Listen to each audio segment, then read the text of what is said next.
आज दरबार का माहौल कुछ अलग था। बादशाह अकबर के चेहरे पर एक अजीब सी बेचैनी थी। एक ऐसा सवाल था जो उनके मन को मथ रहा था। वो अपने दरबारियों की बातों को सुन तो रहे थे, लेकिन उनका ध्यान कहीं और था। उनकी नजरें बार बार अपने प्रिय सलाहकार और मित्र बीरबल पर जाकर टिक जाती थी, जो हमेशा की तरह शांत और विचारमग्न भाव से बैठे थे। बीरबल, जो अपनी हाजिर जवाबी, अद्भुत बुद्धिमत्ता और जटिल से जटिल समस्याओं को चुटकियों में सुलझाने की कला के लिए पूरे हिंदुस्तान में विख्यात थे, अकबर के नवरत्नों में सबसे चमकदार हीरा थे। अकबर बीरबल का सम्मान करते थे, उनकी सलाह को महत्व देते थे और अक्सर उनके साथ हंसी मजाक भी करते थे। लेकिन आज अकबर के मन में सम्मान के साथ साथ एक चुभन भी थी, एक ऐसी असुरक्षा जो एक शहंशाह के लिए स्वाभाविक नहीं थी। उन्होंने अनगिनत बार देखा था कि कैसे बड़े बड़े विद्वान, चतुर दरबारी और विदेशी राजदूत बीरबल की बुद्धि के आगे नतमस्तक हो जाते थे। हर बार जब बीरबल किसी असंभव पहेली को सुलझाते तो दरबार में वाहवाह की गूंज उठती थी। लोग कहते, बीरबल जैसा बुद्धिमान कोई नहीं। ये प्रशंसा अकबर को अच्छी लगती थी, लेकिन कभी कभी उनके दिल के किसी कोने में एक कांटा सा चुभ जाता था। वो सोचते, मैं शहंशाह हूं, सल्तनत का मालिक, तो फिर क्यों हर कोई बीरबल की बुद्धिमानी के गुण गाता है? क्या लोग ये सोचते हैं कि बीरबल मुझसे भी ज्यादा बुद्धिमान है? ये सवाल एक छोटे से बीज की तरह उनके मन में बोया गया था, और अब ये एक विशाल वृक्ष का रूप ले चुका था, जिसकी जड़ें उनके अहंकार को हिला रही थी। आज वो इस सवाल का जवाब पाने के लिए दृढ़ थे। उन्होंने दरबार की कार्यवाही को बीच में ही रोक दिया। उनकी गंभीर आवाज से पूरे दीवाने खास में सन्नाटा छा गया। हमारे मन में एक सवाल है, बादशाह ने कहा। उनकी नजरें दरबार में बैठे हर व्यक्ति पर घूम रही थी। हम ये जानना चाहते हैं कि इस सल्तनत में हमारे और बीरबल के बीच ज्यादा बुद्धिमान कौन है? ये एक ऐसा सवाल था जिसकी किसी ने कल्पना भी नहीं की थी। दरबार में बैठे दरबारी सन्न रह गए। ये एक सीधी सादी परीक्षा नहीं थी, ये एक खतरनाक जाल था। अगर वे कहते कि बादशाह ज्यादा बुद्धिमान है, तो ये चापलूसी लगती और बीरबल की योग्यता का अपमान होता। और अगर वे बीरबल का नाम लेते, तो ये बादशाह की शान में गुस्ताखी होती, जिसका अंजाम भयानक हो सकता था। मुल्ला दो प्याजा, जो बीरबल से मन ही मन ईर्ष्या रखते थे, ने इस मौके को भुनाने की सोची। वो बोले, हुजूर, ये भी कोई पूछने की बात है? आप तो सूरज है और बीरबल महज एक दिया। सूरज की रोशनी के सामने दिए की क्या बिसात? आप पूरी सल्तनत के मालिक हैं। आप ही सबसे बुद्धिमान हैं। कई और दरबारियों ने भी हां में हां मिलाई। चारों ओर से बेशक बेशक की आवाजें आने लगी, लेकिन अकबर इन खोखले जवाबों से संतुष्ट नहीं थे। उनकी आंखें उस व्यक्ति को ढूंढ रही थी जिसके जवाब का उन्हें इंतजार था। बीरबल, तुम चुप क्यों हो? अकबर ने सीधे बीरबल से पूछा, क्या तुम भी यही मानते हो कि हम तुमसे ज्यादा बुद्धिमान हैं? अब सारी निगाहें बीरबल पर टिक गई। ये उनके जीवन की सबसे कठिन परीक्षाओं में से एक थी। उनका एक गलत शब्द या तो बादशाह का अपमान कर सकता था, या फिर उनके आत्मसम्मान को ठेस पहुंचा सकता था। बीरबल अपनी जगह से उठे, अदब से सिर झुकाया, और उनके चेहरे पर हमेशा की तरह एक शांत मुस्कान थी। जहांपना, उन्होंने बहुत ही संतुलित और विनम्र स्वर में कहा, यह सवाल वैसा ही है जैसे कोई पूछे कि सूरज ज्यादा बड़ा है या सागर। दोनों अपनी अपनी जगह पर महान हैं और एक दूसरे के पूरक है। आपकी बुद्धिमत्ता एक विशाल साम्राज्य को चलाने, नीतियां बनाने और लाखों लोगों के भविष्य का फैसला करने में है। मेरी बुद्धिमत्ता आपकी सेवा करने और आपके सामने आने वाली मुश्किलों को सुलझाने में है। ये एक बहुत ही कूटनीतिक और चतुर जवाब था, लेकिन अकबर आज इससे संतुष्ट नहीं होने वाले थे। उनके मन का कांटा अभी भी चुभ रहा था। नहीं बीरबल, अकबर ने जोर देकर कहा, हमें घुमा फिराकर जवाब नहीं चाहिए। हमें एक सीधा और स्पष्ट उत्तर चाहिए। हम आज ये साबित करना चाहते हैं कि एक बादशाह की बुद्धि एक सलाहकार से कहीं बढ़कर होती है। हम तुम्हें एक चुनौती देते हैं। दरबार में एक बार फिर खामोशी छा गई। अकबर ने कहा, हम तुम्हें और खुद को एक ही काम देंगे। जो भी उस काम को बेहतर और जल्दी करेगा वही ज्यादा बुद्धिमान माना जाएगा। क्या तुम्हें यह चुनौती स्वीकार है? बीरबल जानते थे कि बादशाह को सीधे ना कहना संभव नहीं है। उन्होंने मुस्कुराते हुए कहा, हुजूर, आपका हर हुक्म सर आंखों पर। बताइए, हमें क्या करना है? अकबर ने एक पल सोचा। उन्हें एक ऐसा काम चाहिए था जो केवल शारीरिक शक्ति या शाही आदेश से न हो, बल्कि जिसमें बुद्धि, समझ और रचनात्मकता की जरूरत हो। ठीक है, बादशाह ने कहा, चुनौती यह है कि हम दोनों को कल शाम तक शहर के सबसे बड़े मूर्ख को ढूंढकर दरबार में पेश करना है। जो व्यक्ति सबसे प्रमाणित और निर्विवाद मूर्ख को लेकर आएगा वही विजेता होगा। ये सुनकर दरबारी हैरान रह गए। मूर्ख को ढूंढना, ये कैसा काम था? मुल्ला दो प्याजा मन ही मन हंसे। उन्हें लगा कि ये एक ऐसा काम है जिसमें बीरबल निश्चित रूप से हार जाएंगे। एक बादशाह के लिए किसी को भी मूर्ख घोषित करना आसान था, लेकिन बीरबल को ऐसा करने से पहले 100 बार सोचना पड़ता। चुनौती स्वीकार कर ली गई। अगले दिन सुबह अकबर ने भेष बदला। उन्होंने एक साधारण सौदागर का रूप धारण किया और अपने कुछ भरोसेमंद सिपाहियों के साथ आगरा की गलियों में निकल पड़े, सबसे बड़े मूर्ख की तलाश में। अकबर ने कई लोगों से मुलाकात की। उन्होंने एक ऐसे व्यक्ति को देखा जो जिस डाल पर बैठा था उसी को काट रहा था। अकबर को लगा, इससे बड़ा मूर्ख कौन होगा? उन्होंने उसे पकड़ लिया। फिर उन्होंने एक ऐसे व्यक्ति को देखा जो अपनी खोई हुई अंगूठी को सड़क पर ढूंढ रहा था, जबकि अंगूठी उसके घर में खोई थी। उसका तर्क था कि सड़क पर रोशनी ज्यादा है, इसलिए यहां ढूंढना आसान है। अकबर को लगा, ये तो महामूर्ख है। उन्होंने उसे भी पकड़ लिया। शाम तक अकबर ने ऐसे 4-5 प्रमाणित मूर्ख जमा कर लिए थे और उन्हें पूरा विश्वास था कि वे बीरबल से जीत जाएंगे। दूसरी ओर बीरबल ने कोई जल्दबाजी नहीं की। वो सुबह अपने घर पर ही रहे। उन्होंने आराम से नाश्ता किया और फिर अपने बगीचे में टहलने लगे। दरबारियों ने जब ये देखा तो उन्हें लगा कि बीरबल ने हार मान ली है। दोपहर के बाद बीरबल घर से निकले, लेकिन वो शहर की गलियों में नहीं गए। वो सीधे एक निर्माण स्थल पर पहुंचे जहां एक नई दीवार बन रही थी। उन्होंने वहां मजदूरों को काम करते देखा, कारीगरों से बात की और फिर चुपचाप एक कोने में बैठ गए। वो कुछ नहीं कर रहे थे, बस देख रहे थे, सुन रहे थे और सोच रहे थे। शाम को जब दरबार फिर से लगा तो माहौल में एक अजीब सा उत्साह और तनाव था। अकबर अपने सिंहासन पर गर्व से बैठे थे। उनके द्वारा पकड़े गए सभी मूर्ख दरबार में एक कतार में खड़े थे। अकबर ने बीरबल की ओर देखा, जो अकेले और खाली हाथ खड़े थे। अकबर के चेहरे पर एक विजयी मुस्कान तैर गई। क्यों बीरबल, क्या तुम्हें शहर में कोई मूर्ख नहीं मिला, या फिर तुमने हार मान ली? अकबर ने व्यंग्यात्मक स्वर में पूछा। बीरबल ने विनम्रता से सिर झुकाया। जहां पनाह, मुझे मूर्ख तो मिला, बल्कि शहर का सबसे बड़ा मूर्ख मिला, लेकिन उसे दरबार में लाने के लिए मुझे थोड़ा समय लगा। कहाँ है वो? अकबर ने अधीर होकर पूछा। तभी दरबार के दरवाजे पर कुछ हलचल हुई। 2 सिपाही एक सजी धजी पालकी लेकर अंदर आए। पालकी को देखकर सभी हैरान रह गए। एक मूर्ख को पालकी में बिठाकर कौन लाता है? पालकी को बादशाह के सिंहासन के ठीक सामने रखा गया। बीरबल ने आगे बढ़कर पालकी का पर्दा हटाया और जो दृश्य सामने आया उसे देखकर पूरे दरबार की सांसें रुक गई।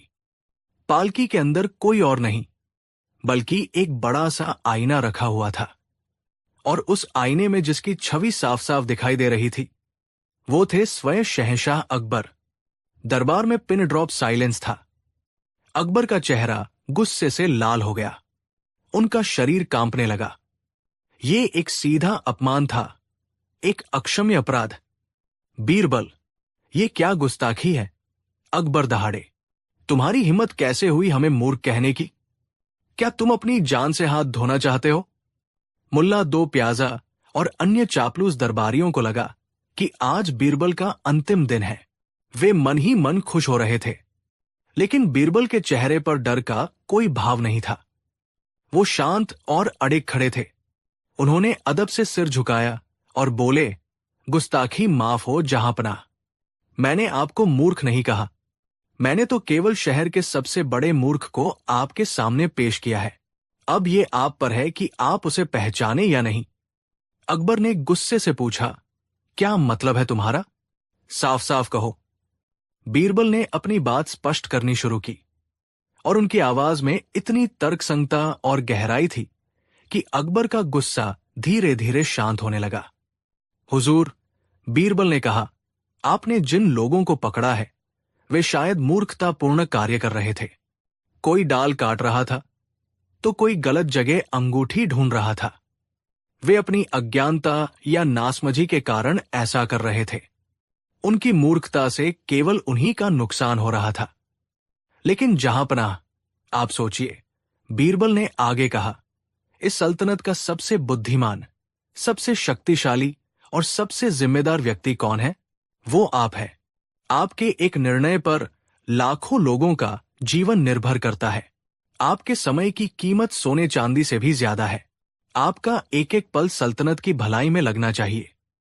बीरबल ने आईने की ओर इशारा करते हुए कहा, और ऐसा महान व्यक्ति, ऐसा बुद्धिमान शहंशाह, जब अपना कीमती समय, अपनी ऊर्जा और सल्तनत के संसाधन एक ऐसे व्यर्थ और निरर्थक काम में लगा दे जिसका मकसद केवल अपने एक सलाहकार से खुद को बेहतर साबित करना हो, तो उससे बड़ा मूर्ख और कौन हो सकता है? बीरबल की आवाज पूरे दरबार में गूंज रही थी। जहांपनाह, जो व्यक्ति अपनी छोटी सी असुरक्षा और अहंकार को शांत करने के लिए सल्तनत के सबसे महत्वपूर्ण काम को छोड़कर मूर्खों की तलाश में गलियों में भटकता फिरे, उसे सबसे बड़ा मूर्ख नहीं तो और क्या कहा जाएगा? आपकी ये मूर्खता उन छोटे मोटे मूर्खों से कहीं ज्यादा बड़ी और खतरनाक है, क्योंकि इससे सिर्फ आपका नहीं बल्कि पूरी सल्तनत का नुकसान होता है। अब दरबार में जो सन्नाटा था वो भय का नहीं बल्कि आत्मबोध का था। अकबर, जो आईने में अपनी छवि देख रहे थे, उन्हें अब अपना चेहरा नहीं बल्कि अपनी गलती दिखाई दे रही थी। उन्हें बीरबल के शब्दों में कड़वी सच्चाई का एहसास हुआ। उन्हें समझ आया कि बीरबल ने उन्हें अपमानित नहीं किया था, बल्कि उन्हें एक बहुत बड़ा सबक सिखाया था। अकबर अपनी गद्दी से उठे, धीरे धीरे उस आईने के पास आए और उसमें अपनी आंखों में झांका। उनके चेहरे से गुस्सा गायब हो चुका था। उसकी जगह शर्मिंदगी और फिर एक गहरी समझ ने ले ली थी। वो बीरबल की ओर मुड़े। उनकी आंखों में अब कोई सवाल नहीं था बल्कि कृतज्ञता का भाव था। बीरबल, उन्होंने एक शांत और गंभीर आवाज में कहा, तुमने आज हमें आईना नहीं दिखाया बल्कि हमारी आत्मा का प्रतिबिंब दिखा दिया है। तुम सही हो। एक शहंशाह का अहंकार उसकी सबसे बड़ी कमजोरी है, और आज हमने अपनी इस कमजोरी के कारण सचमुच मूर्खतापूर्ण कार्य किया। उन्होंने पूरे दरबार के सामने घोषणा की, आज इस चुनौती का विजेता कोई एक व्यक्ति नहीं बल्कि बुद्धिमत्ता स्वयं है। बीरबल ने यह साबित कर दिया है कि सच्ची बुद्धिमत्ता दूसरों से खुद को श्रेष्ठ साबित करने में नहीं बल्कि अपनी गलतियों को पहचानने और उन्हें सुधारने में है। उस दिन के बाद अकबर ने फिर कभी यह सवाल नहीं पूछा कि क्या बीरबल मुझसे भी ज्यादा बुद्धिमान है, क्योंकि वो समझ चुके थे कि बीरबल की बुद्धिमत्ता उनकी अपनी शक्ति का विस्तार थी, न कि उसे चुनौती। बीरबल एक ऐसा आईना थे जो उन्हें हमेशा सच दिखाता था, भले ही वो सच कितना भी कड़वा क्यों न हो। और एक महान शासक के लिए ऐसे सच्चे आईने से बढ़कर कोई खजाना नहीं हो सकता था। कहानी 2। अकबर के दरबार में हर सुबह आम जनता की शिकायतों और विवादों को सुनने के लिए सजता था। बादशाह स्वयं लोगों की समस्याओं को सुनते और अपने नवरत्नों की सहायता से न्याय करते थे। लेकिन कुछ मामले इतने जटिल और पेचीदा होते थे कि उनका समाधान केवल एक ही व्यक्ति के पास होता था, बीरबल। एक ऐसी ही धूप भरी सुबह, जब दरबार अपनी पूरी रौनक पर था, एक अजीबोगरीब मामला सामने आया। दरबार में दो व्यक्ति पेश हुए, दोनों ही बदहवास और एक दूसरे पर चिल्ला रहे थे। एक था सेठ हरचंद, शहर का एक जाना माना साहूकार, जो अपनी कंजूसी और कठोरता के लिए कुख्यात था। उसके कपड़े कीमती थे, लेकिन चेहरे पर लालच और चिंता की लकीरें साफ दिख रही थी। दूसरा था रामदीन, एक गरीब किसान, जिसके फटे पुराने कपड़ों और सूखे चेहरे से उसकी गरीबी झलक रही थी, लेकिन उसकी आंखों में एक अजीब सी सच्चाई और बेबसी थी। कोतवाल ने मामला पेश किया। आलम पनाह, इन दोनों के बीच एक थैली को लेकर विवाद है। सेठ हरचंद का कहना है कि यह थैली उनकी है, जिसमें सोने की 100 अशर्फियां थी, और ये किसान रामदीन चोर है, जिसने इसे चुराया है। वहीं रामदीन का दावा है कि यह थैली उसे अपने खेत में मिली है, और वह इसकी सूचना देने ही वाला था कि सेठ ने उसे पकड़ लिया। अकबर ने सोने की अशर्फियों से भरी एक भारी चमड़े की थैली को देखा, जो सबूत के तौर पर उनके सामने रखी गई थी। उन्होंने सेठ हरचंद से पूछा, सेठ, आपको कैसे पता कि यह थैली आपकी ही है? क्या इस पर कोई विशेष निशान है? सेठ हरचंद ने तुरंत सिर हिलाया। हाँ हुजूर, ये मेरी ही थैली है। मैं इसे 20 साल से इस्तेमाल कर रहा हूं। इसके कोने पर एक छोटा सा छेद है, जिसे मैंने खुद हरे धागे से सिला है। आप देख सकते हैं। अकबर ने थैली की जांच की। उसके एक कोने पर हरे धागे का एक छोटा सा पैबंद लगा था। ये एक मजबूत सबूत था। अब अकबर रामदीन की ओर मुड़े। किसान, तुम क्या कहना चाहते हो? सेठ का दावा तो मजबूत लगता है। रामदीन ने कांपते हाथों से हाथ जोड़े। उसकी आवाज में घबराहट थी, पर ईमानदारी भी। मालिक, मैं गरीब जरूर हूं, पर चोर नहीं। कल शाम मैं अपने खेत की जुताई कर रहा था, तभी मेरा हल किसी कठोर चीज से टकराया। मैंने वहां खोदा तो मुझे ये थैली मिली। मैं उसे लेकर घर गया। आज सुबह मैं इसे पंचायत के पास ले जाने की तैयारी कर रहा था, ताकि इसके असली मालिक का पता चल सके। तभी सेठ हरचंद अपने आदमियों के साथ मेरे घर आ धमके और मुझ पर चोरी का इल्जाम लगाकर यहां ले आए। सेठ बीच में ही चिल्लाया, झूठ बोलता है हुजूर, ये चोर है। मैंने इसे कल रात अपने घर के पास संदिग्ध रूप से घूमते देखा था। ये मेरी तिजोरी से थैली चुराकर भाग गया। दरबार में कानाफूसी शुरू हो गई। सेठ का सबूत, थैली पर निशान, मजबूत था, जबकि किसान की कहानी केवल उसकी जुबान पर थी। ज्यादातर दरबारियों को लगा कि गरीब किसान लालच में आ गया होगा और झूठ बोल रहा है। अकबर भी दुविधा में पड़ गए। एक तरफ एक सम्मानित साहूकार था, जिसके पास एक ठोस सबूत था। दूसरी तरफ एक गरीब किसान, जिसकी आंखों में सच्चाई दिख रही थी, पर उसके पास अपनी बेगुनाही का कोई सबूत नहीं था। गलत फैसला किसी निर्दोष को सजा दे सकता था और किसी दोषी को बचा सकता था। हमेशा की तरह जब न्याय का तराजू डगमगाने लगता, अकबर की नजरें बीरबल को ढूंढती। बीरबल, जो अब तक खामोशी से पूरे घटनाक्रम को देख रहे थे, के चेहरे पर एक हल्की सी मुस्कान थी, जैसे वो इस नाटक के हर पात्र के मन को पढ़ रहे हों। बीरबल, अकबर ने कहा, यह मामला बहुत उलझा हुआ है। एक तरफ सबूत है, दूसरी तरफ एक ईमानदार दिखने वाला इंसान। आपकी क्या राय है? हम न्याय कैसे करें? बीरबल अपनी जगह से उठे, अदब से सिर झुकाया और बोले, जहां पनाह, न्याय करने के लिए केवल आंखों से देखे गए सबूत काफी नहीं होते। कभी कभी सच उन परतों के नीचे छिपा होता है, जिन्हें केवल बुद्धि और धैर्य से ही हटाया जा सकता है। उन्होंने पहले सेठ हरचंद से पूछा, सेठ जी, आप कह रहे हैं कि यह थैली आपकी है और आप इसे 20 साल से इस्तेमाल कर रहे हैं? जी हां, बिल्कुल, सेठ ने आत्मविश्वास से कहा। और इसमें सोने की 100 अशर्फियां थी? बीरबल ने पूछा। पूरी 100 अशर्फियां, एक भी कम नहीं, सेठ ने दृढ़ता से कहा। फिर बीरबल रामदीन की ओर मुड़े। रामदीन, जब तुम्हें यह थैली मिली, तो क्या तुमने इसे खोलकर देखा था कि इसमें क्या है? रामदीन ने ईमानदारी से सिर हिलाया। जी हुजूर, मैंने घर जाकर इसे खोला था। मैं देखना चाहता था कि इसमें क्या है। इसमें सोने के सिक्के थे। कितने सिक्के थे? क्या तुमने गिने? बीरबल ने सीधा सवाल किया। रामदीन ने एक पल सोचा और फिर बोला, जी, मैंने गिने थे। इसमें पूरे 100 सिक्के थे। ये सुनते ही सेठ हरचंद की आंखों में चमक आ गई। वो मन ही मन बोला, फंस गया मूर्ख।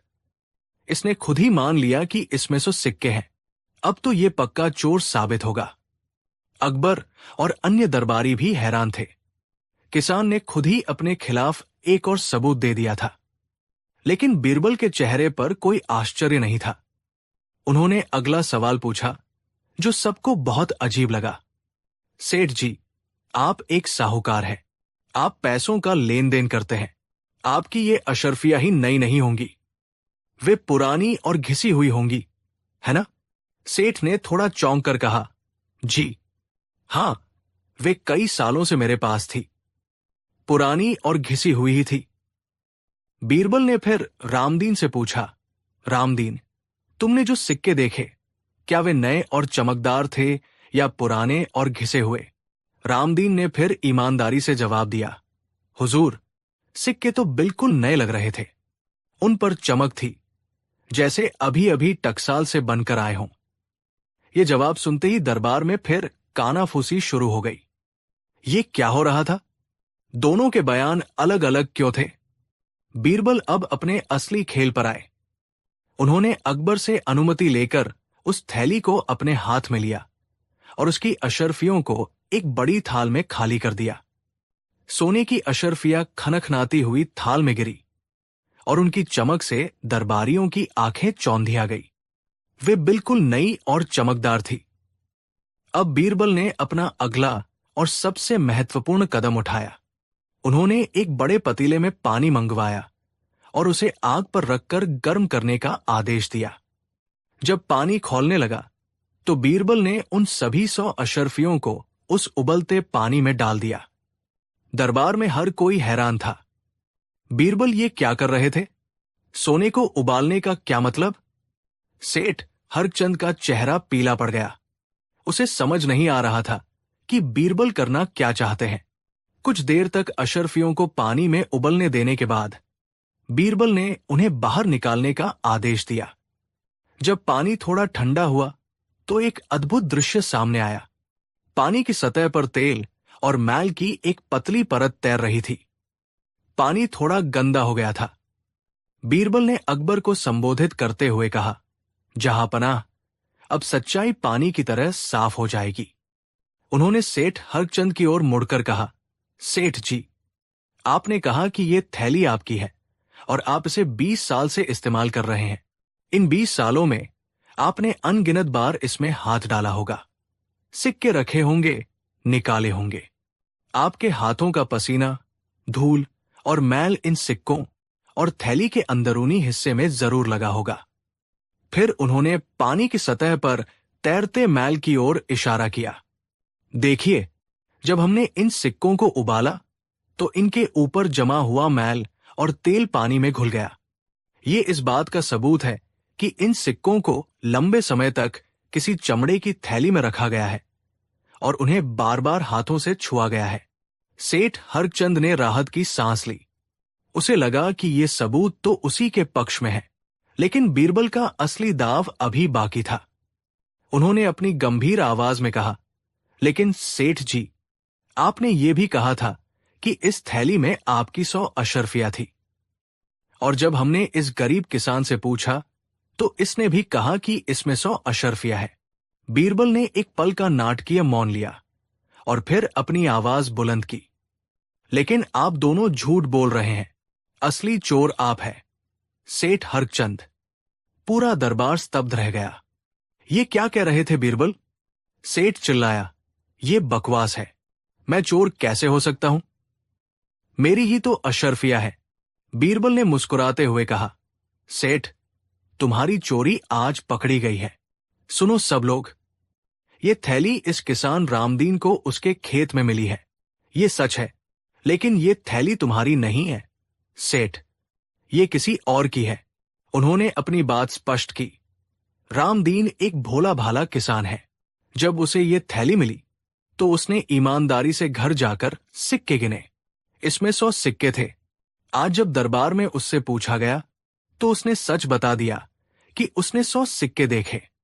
और तुम सेठ हरचंद, तुम एक चालाक और लालची इंसान हो।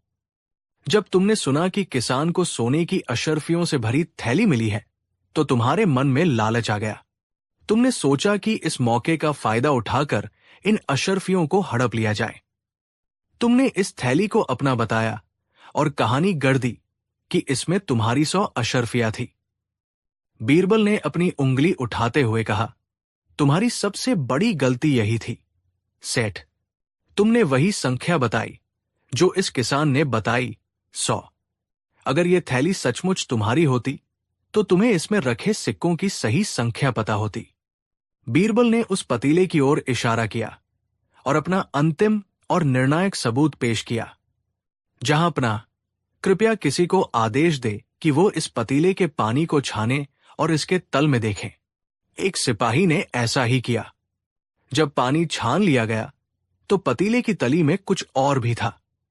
वो थी सोने की 5 और अशर्फिया। पूरा दरबार आश्चर्य से उछल पड़ा। बीरबल ने घोषणा की, इस थैली में से नहीं बल्कि 105 अशर्फिया थी। ये किसान रामदीन भोला है, उसने शायद गिनने में गलती कर दी होगी, या हो सकता है कि उसने 100 के बाद गिनना बंद कर दिया हो, क्योंकि वो इतनी बड़ी रकम देखकर ही घबरा गया था।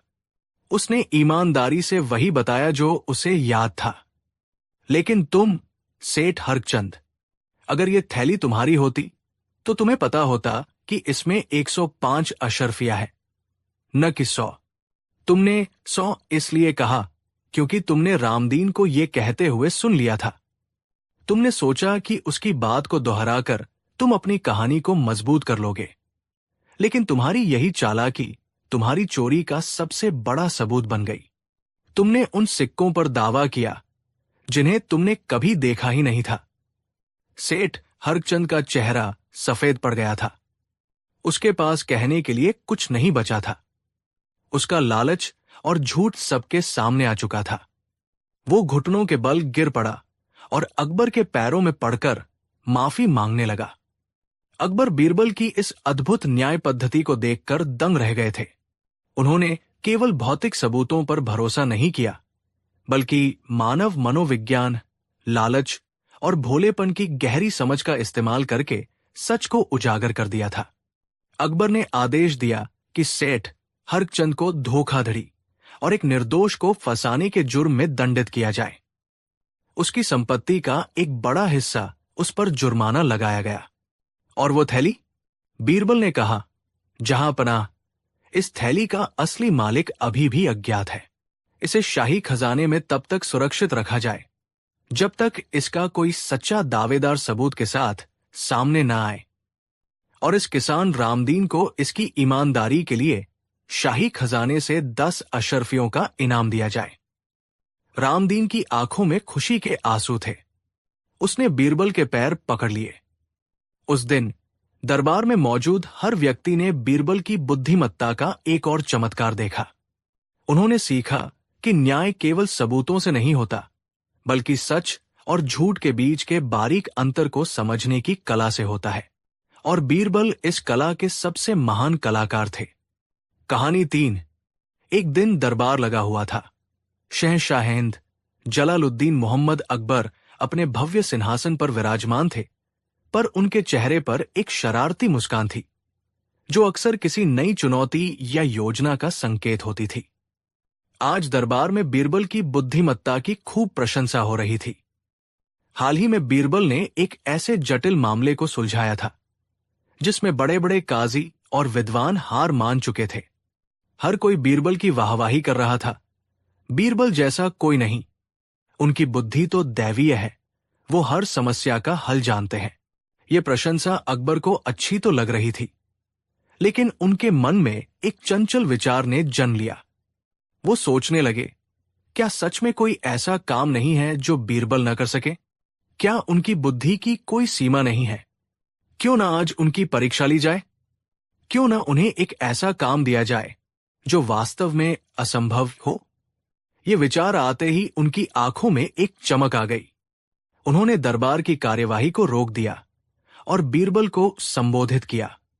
बीरबल, बादशाह ने एक गंभीर लेकिन चंचल स्वर में कहा, हम आपकी बुद्धिमत्ता के कायल हैं। हमने देखा है कि आपने हर मुश्किल को आसान कर दिया है, लेकिन आज हम आपको एक ऐसा काम सौंपना चाहते हैं जो शायद आपके लिए भी असंभव हो। दरबार में सन्नाटा छा गया। सभी दरबारी, खासकर मुल्ला दो प्याजा और वे जो बीरबल से ईर्ष्या करते थे, कान लगाकर सुनने लगे। उन्हें लगा कि आज बीरबल को फंसाने का सुनहरा मौका है। बीरबल ने अदब से सिर झुकाया। हुक्म कीजिए जहांपनाह, आपका सेवक हर चुनौती के लिए तैयार है। अकबर अपनी गद्दी से उठे और दीवान खास की खिड़की के पास गए। उन्होंने बाहर शाही बगीचे की ओर इशारा किया, जहां एक बड़ा, पुराना और घना बरगद का पेड़ शान से खड़ा था। बीरबल, तुम वो बरगद का पेड़ देख रहे हो? अकबर ने पूछा। जी जहांपनाह, बीरबल ने उत्तर दिया। ठीक है। बादशाह ने एक गहरी सांस ली और अपना असंभव आदेश सुनाया। हम चाहते हैं कि तुम उस पेड़ को जड़ से उखाड़ो और उसे ठीक इसी दीवान खास के बीचों बीच लाकर लगा दो। लेकिन शर्त यह है कि पेड़ को कोई नुकसान नहीं पहुंचना चाहिए। उसकी एक भी पत्ती पीली नहीं पड़नी चाहिए। और यह काम तुम्हें अकेले करना है, बिना किसी औजार या किसी अन्य व्यक्ति की मदद के। और हां, यह काम कल सूरज डूबने से पहले हो जाना चाहिए। यह सुनकर पूरा दरबार स्तब्ध रह गया। यह क्या मजाक था? एक विशाल, सैकड़ों साल पुराने पेड़ को एक अकेला व्यक्ति बिना औजारों के कैसे उखाड़ सकता है और उसे इस भव्य हॉल के अंदर कैसे लगा सकता है? यह काम तो क्या, यह विचार ही पूरी तरह से पागलपन था। मुल्ला दो प्याजा की आंखों में खुशी की चमक थी। उन्होंने मन ही मन सोचा, अब आया ऊंट पहाड़ के नीचे। अब देखे बीरबल कैसे अपनी बुद्धिमानी दिखाते हैं। इस बार तो बादशाह ने उन्हें ऐसी जगह फंसाया है जहां से निकलना नामुमकिन है। अन्य दरबारी भी आपस में फुसफुसाने लगे। ये तो सरासर नाइंसाफी है। बादशाह आज बीरबल से कुछ ज्यादा ही नाराज लगते हैं। आज बीरबल की खैर नहीं। अकबर बीरबल के चेहरे की ओर देख रहे थे, ये उम्मीद करते हुए कि उनके चेहरे पर घबराहट, चिंता या हार के भाव दिखाई देंगे। लेकिन बीरबल के चेहरे पर हमेशा की तरह एक शांत और विचारमग्न मुस्कान थी। उन्होंने एक पल के लिए अपनी आंखें बंद की, मानो बादशाह के आदेश के हर शब्द को अपने मन में तौल रहे हों। फिर उन्होंने आंखें खोली और कहा, जहांपनाह, आपका हुक्म सर आंखों पर। यह काम निश्चित रूप से बहुत कठिन है, लगभग असंभव। लेकिन अगर आपका आदेश है तो आपका ये सेवक इसे पूरा करने की हर संभव कोशिश करेगा। अकबर हैरान रह गए। उन्हें उम्मीद थी कि बीरबल कोई बहाना बनाएंगे या इस काम को करने से मना कर देंगे, लेकिन बीरबल ने इसे स्वीकार कर लिया। लेकिन हुजूर, बीरबल ने अपनी बात आगे बढ़ाई, इस महान और असंभव कार्य को करने के लिए मुझे कुछ चीजों की आवश्यकता होगी। क्या आप मेरी मांगे पूरी करने का वचन देते हैं?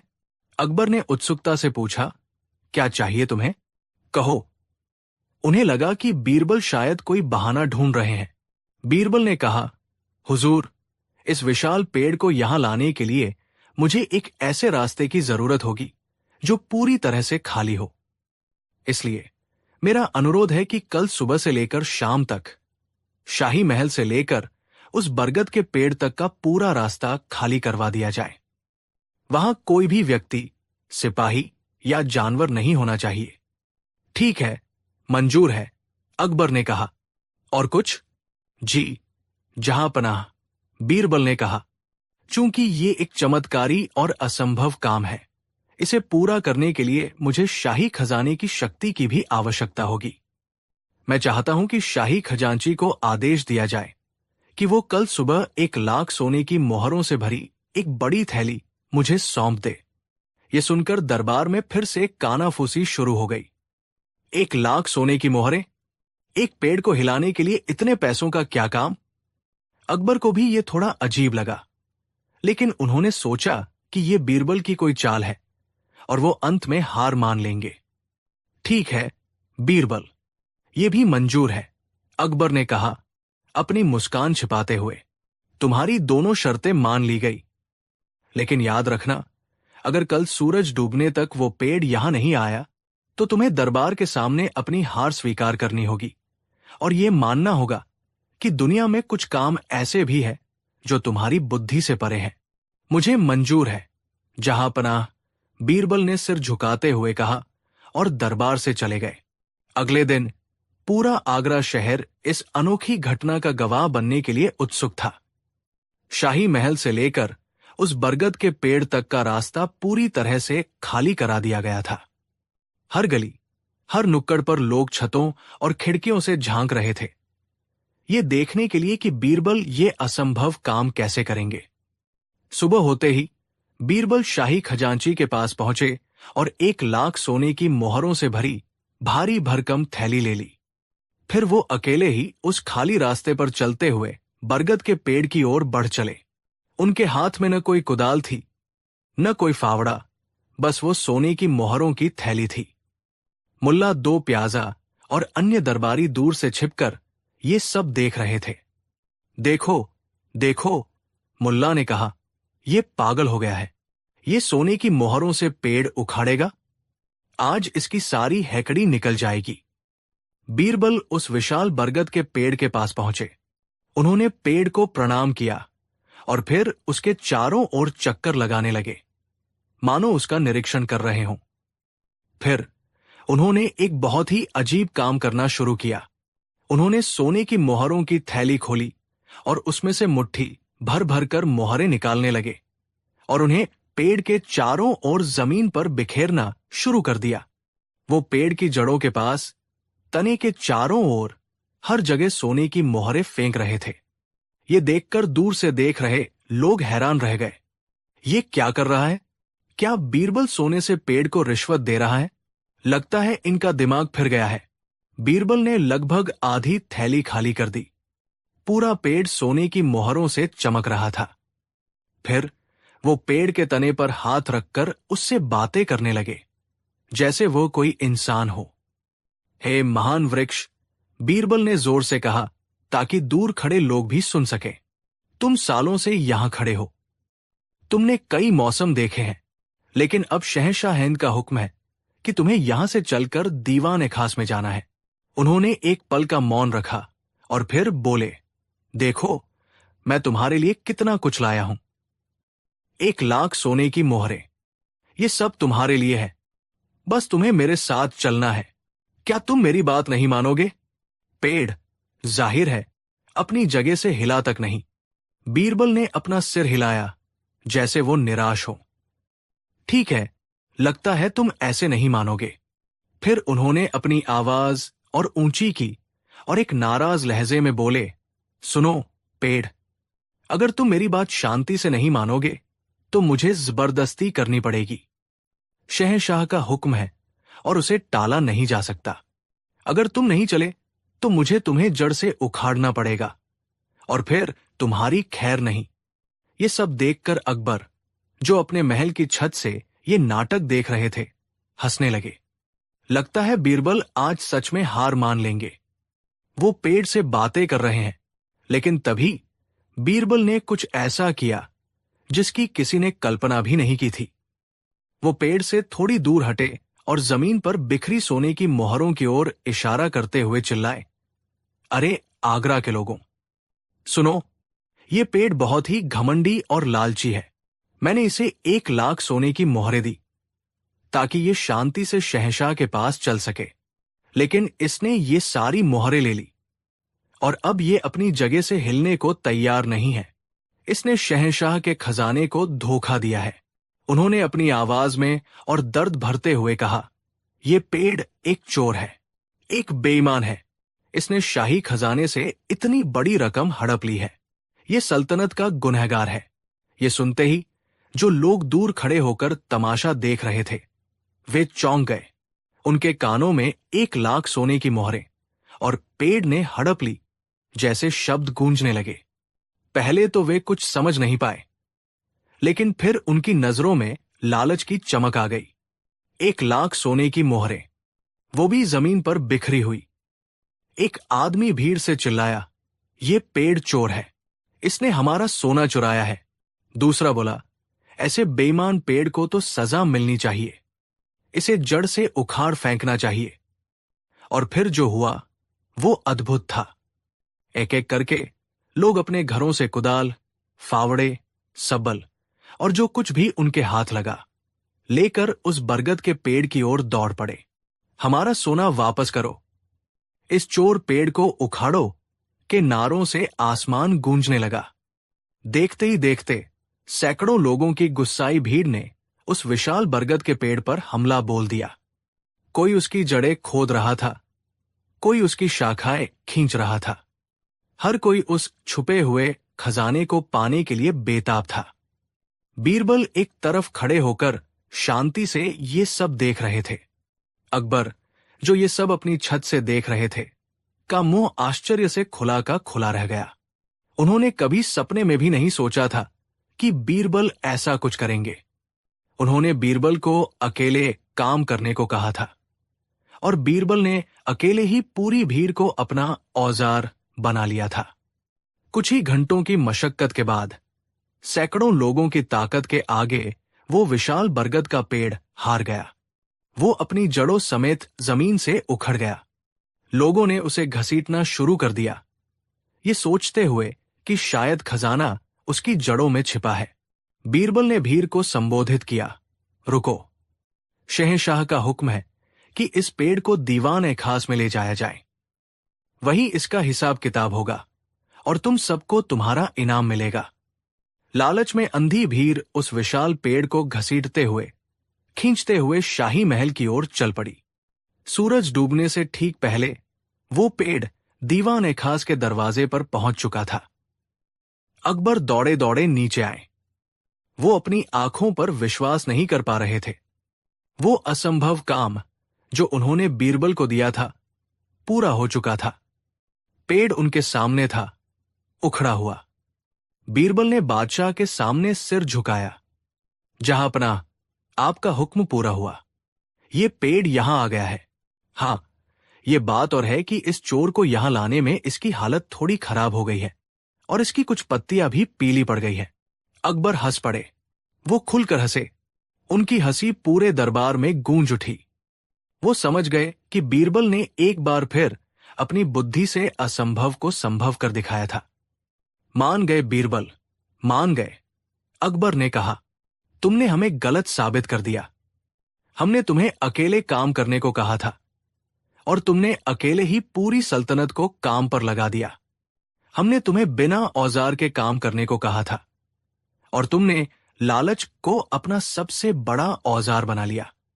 उस दिन अकबर ने बीरबल को ढेर सारा इनाम दिया और दरबार के सामने ये स्वीकार किया कि बीरबल की बुद्धि की कोई सीमा नहीं है। वो किसी भी परिस्थिति से बाहर निकलने का रास्ता ढूंढ ही लेते हैं। और वो बची हुई सोने की मोहरें उन गरीब लोगों में बांट दी गई जिन्होंने अनजाने में ही सही बीरबल के इस असंभव काम को पूरा करने में मदद की थी। ये किस्सा हमेशा के लिए मुगल सल्तनत के इतिहास में दर्ज हो गया, एक याद के तौर पर कि सच्ची बुद्धि केवल ज्ञान में नहीं बल्कि परिस्थितियों को अपने पक्ष में मोड़ने की कला में निहित होती है। कहानी 4। एक सर्द सुबह जब सूरज की सुनहरी किरणें दीवान-ए-खास के संगमरमरी फर्श पर पड़ रही थी और दरबार अपनी नियमित कार्यवाही के लिए तैयार हो रहा था, तभी एक बेहद परेशान व्यापारी दरबार में प्रस्तुत हुआ। ये सेठ ज्ञान प्रकाश थे, जो दिल्ली के सबसे धनी और सम्मानित व्यापारियों में से एक थे। उनके चेहरे पर चिंता की गहरी लकीरें थी और आंखों में आंसू छल छला रहे थे। बादशाह अकबर ने उनकी दशा देखकर पूछा, सेठ ज्ञान प्रकाश, आप इतने व्यथित क्यों हैं? क्या समस्या है? खुलकर बताइए। सेठ ज्ञान प्रकाश ने कांपते हाथों से एक रेशमी थैली बादशाह के सामने रखी। हुजूर, मैं लुट गया, मेरा सर्वस्व लूट लिया गया। कल रात मेरे घर में डाका पड़ा और मेरे जीवन भर की कमाई, अनमोल हीरे जवाहरात और सोने के सिक्के से भरी ये थैली गायब हो गई। उनकी आवाज भर्रा गई। बादशाह अकबर ने गंभीर होकर पूछा, क्या आपने किसी पर शक है? सेठ ज्ञान प्रकाश ने अपनी गर्दन हिला दी। हुजूर, रात में गहरी नींद में था। जब उठा तो पाया कि चोर खिड़की तोड़कर भाग गए थे। मैंने तुरंत पहरेदारों को सूचित किया और उन्होंने तत्परता दिखाते हुए कुछ ही घंटों में 2 व्यक्तियों को पकड़ा, जो मेरे घर के आसपास संदिग्ध परिस्थितियों में घूम रहे थे और जिनके पास ऐसी ही एक रेशमी थैली थी, जिसमें कुछ सिक्के और एक छोटा सा हीरा था। वे दोनों ही इस चोरी से इनकार कर रहे हैं और एक दूसरे पर दोष मढ़ रहे हैं। बादशाह ने तुरंत आदेश दिया कि उन दोनों संदिग्धों को दरबार में पेश किया जाए। कुछ ही क्षणों में 2 व्यक्ति, जिनके हाथ पीछे बंधे हुए थे, दरबारियों और सिपाहियों की भीड़ के बीच लाए गए। एक का नाम रहीम था और दूसरे का नाम करीम। रहीम कदकाठी में थोड़ा बलिष्ठ और चेहरे से धूर्त लग रहा था, जबकि करीम दुबला-पतला और उसकी आंखों में डर स्पष्ट दिखाई दे रहा था। बादशाह ने पहले रहीम से पूछा, तुम कौन हो और तुम्हारे पास ये थैली कैसे आई? क्या तुमने सेठ ज्ञान प्रकाश के घर चोरी की है? रहीम ने तुरंत जवाब दिया। उसकी आवाज में एक अजीब सा आत्मविश्वास था। हुजूर, मैं बेकसूर हूं। मैं तो एक ईमानदार मजदूर हूं और काम की तलाश में इस गली से गुजर रहा था। ये करीम, ये दुष्ट व्यक्ति भाग रहा था और अचानक मेरे हाथ में ये थैली थमाकर खुद रास्ते से हट गया। इससे पहले कि मैं कुछ समझ पाता, सिपाहियों ने मुझे पकड़ लिया। ये असल चोर है, हुजूर। उसने अपनी उंगली करीम की ओर उठाई। फिर बादशाह ने करीम से पूछा। करीम की आवाज कांप रही थी।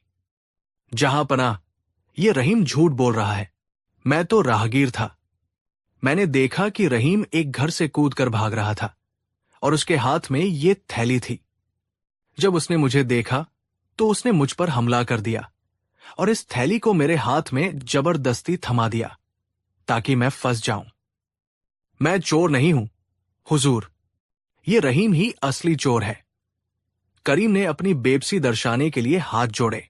दोनों एक दूसरे पर आरोप लगा रहे थे और सबूत के नाम पर केवल वही छोटी थैली थी, जिसमें से कुछ सिक्के और एक छोटा हीरा बरामद हुए थे। सेठ ज्ञान प्रकाश का कहना था कि उनके चोरी हुए सामान का ये एक बहुत छोटा सा हिस्सा है। असली बेशकीमती हीरे जवाहरात गायब थे। दरबार में सन्नाटा छा गया। दरबारी आपस में फुसफुसाने लगे। ये एक कठिन मामला था। दोनों के बयान एक जैसे थे और किसी के पास कोई पुख्ता सबूत नहीं था कि कौन सच्चा है और कौन झूठा। बादशाह अकबर ने अपनी दाढ़ी सहलाई। ऐसे मामलों में जहां प्रत्यक्षदर्शी या भौतिक सबूत ना हो, न्याय करना अत्यंत कठिन होता है। उन्होंने एक गहरी सांस ली और फिर उनकी दृष्टि बीरबल की ओर मुड़ी, जो अब तक शांत भाव से बैठे दोनों संदिग्धों और उनके बयानों को सुन रहे थे। बीरबल, बादशाह ने कहा, यह मामला बहुत उलझा हुआ है। दोनों एक ही कहानी सुना रहे हैं और एक दूसरे पर आरोप लगा रहे हैं। कोई सबूत नहीं है। आप ही बताइए, हम कैसे जाने कि इनमें से सच्चा चोर कौन है? दरबारी एक दूसरे की ओर देखने लगे। उन्हें पता था कि ऐसे मामले में बीरबल ही बादशाह की मदद कर सकते हैं, लेकिन वे मन ही मन आशा कर रहे थे कि बीरबल इस बार फंस जाएं। बीरबल ने एक क्षण के लिए अपनी आंखें बंद की, फिर खोली और दोनों संदिग्धों पर एक गहरी नजर डाली। उनकी आंखों में कोई निर्णय नहीं था, केवल गहरी जिज्ञासा और अवलोकन। जहां पनाह, बीरबल ने शांत स्वर में कहा, सच्चाई हमेशा सामने आती है, भले ही वो कितनी भी छिपी क्यों न हो। इन दोनों चोरों की सच्चाई भी उजागर हो जाएगी। मुझे बस कुछ समय और एकांत चाहिए। बादशाह अकबर ने तुरंत आदेश दिया कि बीरबल को महल के एक एकांत कक्ष में ले जाया जाए और दोनों संदिग्धों को भी उनके साथ भेज दिया जाए। दरबारी आपस में कानाफूसी करने लगे। देखे इस बार बीरबल कौन सा जादू करते हैं। बीरबल ने उस एकांत कक्ष में प्रवेश किया। वो कक्ष अपेक्षाकृत छोटा और अंधेरा था, जिसमें केवल एक छोटी खिड़की थी जिससे हल्की रोशनी आ रही थी। बीरबल ने दोनों चोरों को आमने सामने खड़ा किया। उनके हाव भाव और शरीर की भाषा का वे बारीकी से अध्ययन कर रहे थे। करीम की पलकें बार बार झपक रही थी और वो अपने पैरों पर असहज महसूस कर रहा था, जबकि रहीम की आंखें थोड़ी दृढ़ थी, लेकिन उसके होंठ बार बार सिकुड़ रहे थे, जैसे वो अपने शब्दों को तौल रहा हो। बीरबल ने गहरी आवाज में कहा, तुम दोनों कहते हो कि तुम बेकसूर हो, लेकिन सेठ ज्ञान प्रकाश का सारा सामान गायब है और तुम दोनों ही संदिग्ध परिस्थितियों में पाए गए हो। मैं तुम दोनों की आंखों में देखकर बता सकता हूं कि कोई एक झूठ बोल रहा है, लेकिन मैं केवल अपनी आंखों के आधार पर न्याय नहीं कर सकता। बीरबल कुछ देर तक चुप रहे, जिससे कक्ष में तनाव और बढ़ गया। फिर उन्होंने अपने एक सेवक को बुलाया और उसे कुछ लाने का आदेश दिया। सेवक कुछ देर बाद एक भारी भरकम रेशमी कपड़े में लिपटा हुआ बड़ा सा बक्सा लेकर आया। बक्सा काफी पुराना और धूल भरा दिख रहा था, जैसे उसे सालों से छुआ न गया हो। उस पर अजीब से नक्काशीदार चित्र बने थे। बीरबल ने बक्से को एक मेज पर रखा और उसके रेशमी कपड़े को हटाया।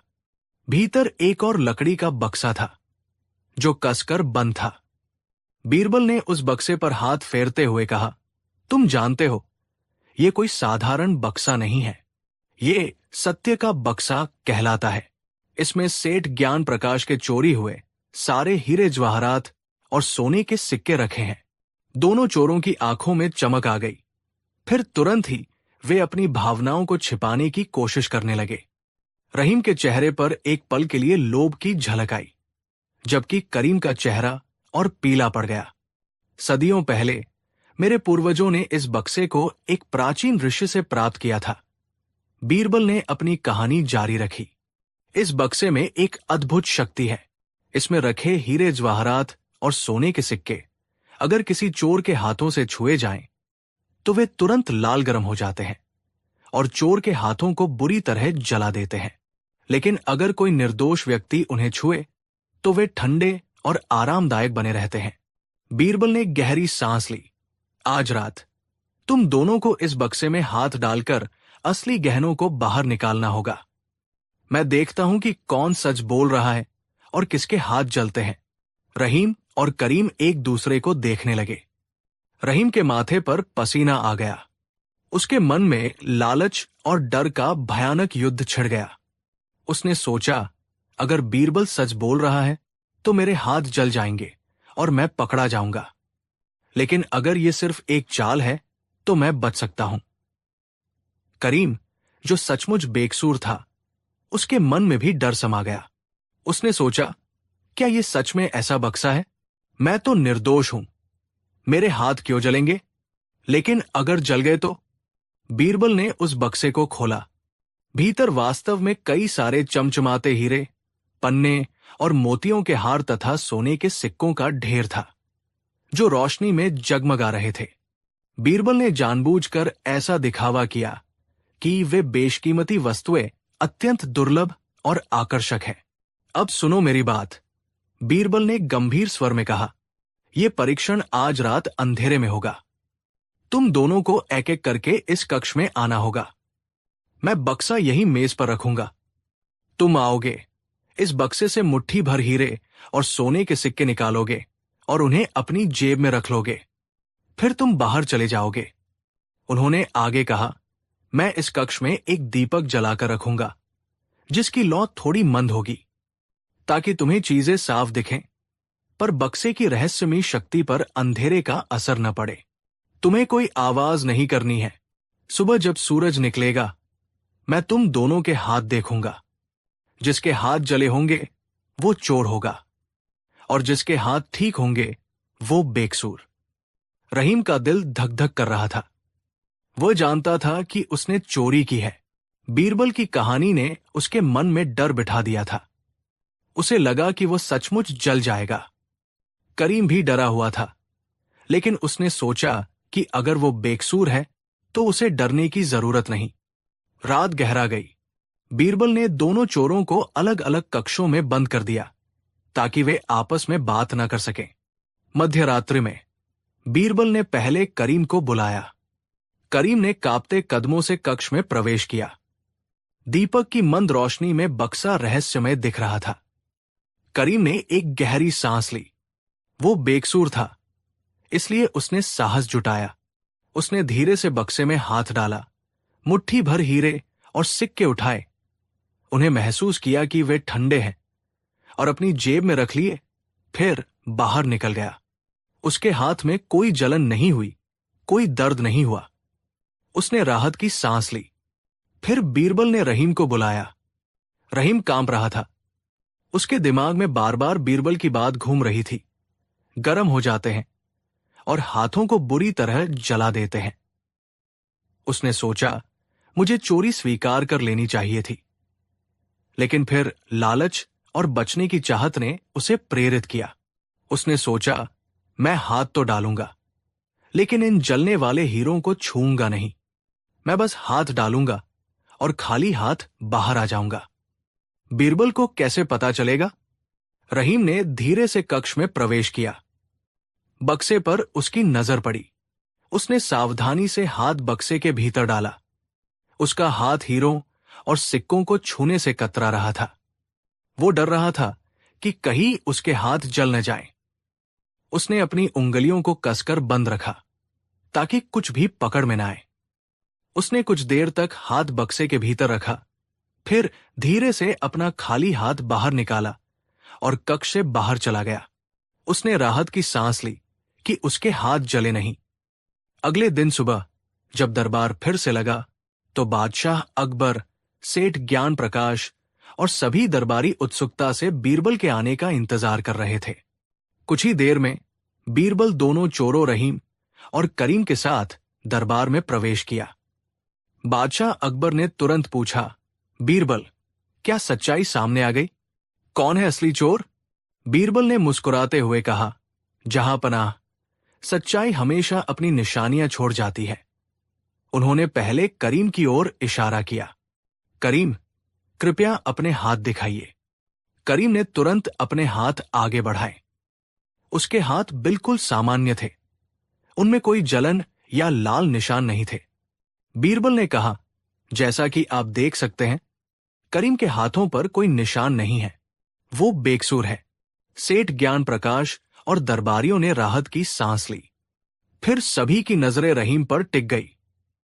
बीरबल ने रहीम की ओर मुड़ा और गंभीर स्वर में कहा, और अब रहीम, अपने हाथ दिखाओ। रहीम का चेहरा पीला पड़ गया। उसने हिचकिचाते हुए अपने हाथ आगे बढ़ाए। और क्या आश्चर्य, उसके हाथ भी बिल्कुल सामान्य थे। उन पर भी कोई निशान नहीं था। दरबारी आपस में फुसफुसाने लगे। बीरबल का जादू फेल हो गया? क्या बक्से की कहानी झूठी थी? ये तो दोनों ही निर्दोष दिख रहे हैं। बादशाह अकबर भी थोड़ा अचंभित हुए, लेकिन बीरबल के चेहरे पर एक शांत मुस्कान थी। उन्होंने रहीम की ओर देखा और कहा, रहीम, तुम्हारे हाथ जले क्यों नहीं? रहीम ने उम्मीद भरी नजर से देखा और बोला, हुजूर, मैंने कोई चोरी नहीं की, इसलिए मेरे हाथ जले नहीं। बीरबल ने एक गहरी सांस ली और फिर अपनी आवाज ऊंची करके कहा, तुम झूठ बोल रहे हो रहीम, तुम ही असली चोर हो। रहीम चौंक गया। नहीं हुजूर, मेरे हाथ तो बिल्कुल ठीक है। बीरबल ने अपनी उंगली उठाई और कहा, ठीक यहीं पर तुम्हारी चोरी पकड़ी गई है। मैंने तुमसे कहा था कि बक्से में रखे हीरे जवाहरात और सिक्के जलते हैं यदि चोर उन्हें छुए। मैंने ये भी कहा था कि तुम्हें बक्से में हाथ डालकर हीरे और सिक्के अपनी जेब में रखने होंगे। बीरबल ने रहस्य उजागर करते हुए कहा, करीम, जिसने कोई चोरी नहीं की थी, उसने बक्से में हाथ डाला और साहसपूर्वक हीरे सिक्के उठाए, ये जानते हुए कि वो निर्दोष है और उसे कुछ नहीं होगा। उसके हाथों पर कोई निशान नहीं है, क्योंकि वे हीरे असल में जलते नहीं थे। ये सब मैंने सिर्फ ये देखने के लिए कहा था कि कौन डरता है और कौन नहीं। लेकिन जो असली चोर था, जैसे तुम रहीम, उसने डर के मारे बक्से में हाथ तो डाला, लेकिन हीरों को। छुआ तक नहीं। उसे लगा कि अगर वो छुएगा तो उसके हाथ जल जाएंगे और उसकी चोरी पकड़ी जाएगी। तुमने डर के मारे अपनी मुट्ठी बंद रखी और कोई भी हीरा या सिक्का उठाया ही नहीं। तुम्हारे हाथ न जले क्योंकि तुमने हीरों को छुआ ही नहीं। रहीम के चेहरे से खून उतर गया। वो पूरी तरह से पकड़ा जा चुका था। उसने कभी सोचा भी नहीं था कि बीरबल इतनी साधारण चाल से उसे पकड़ लेंगे। उसकी आंखों में पश्चाताप और भय के आंसू आ गए। हुजूर, रहीम घुटनों के बल बैठ गया, मैं दोषी हूं। मैंने ही सेठ ज्ञान प्रकाश के घर चोरी की थी। मैं बहुत गरीब हूं और मुझे लगा कि चोरी करके मेरी गरीबी दूर हो जाएगी। मैंने हीरों को छुआ नहीं था क्योंकि मुझे बीरबल साहब की बात पर विश्वास हो गया था कि वे जल जाएंगे। करीम बेकसूर है, वो बस गलत समय पर गलत जगह था। दरबार में सन्नाटा छा गया।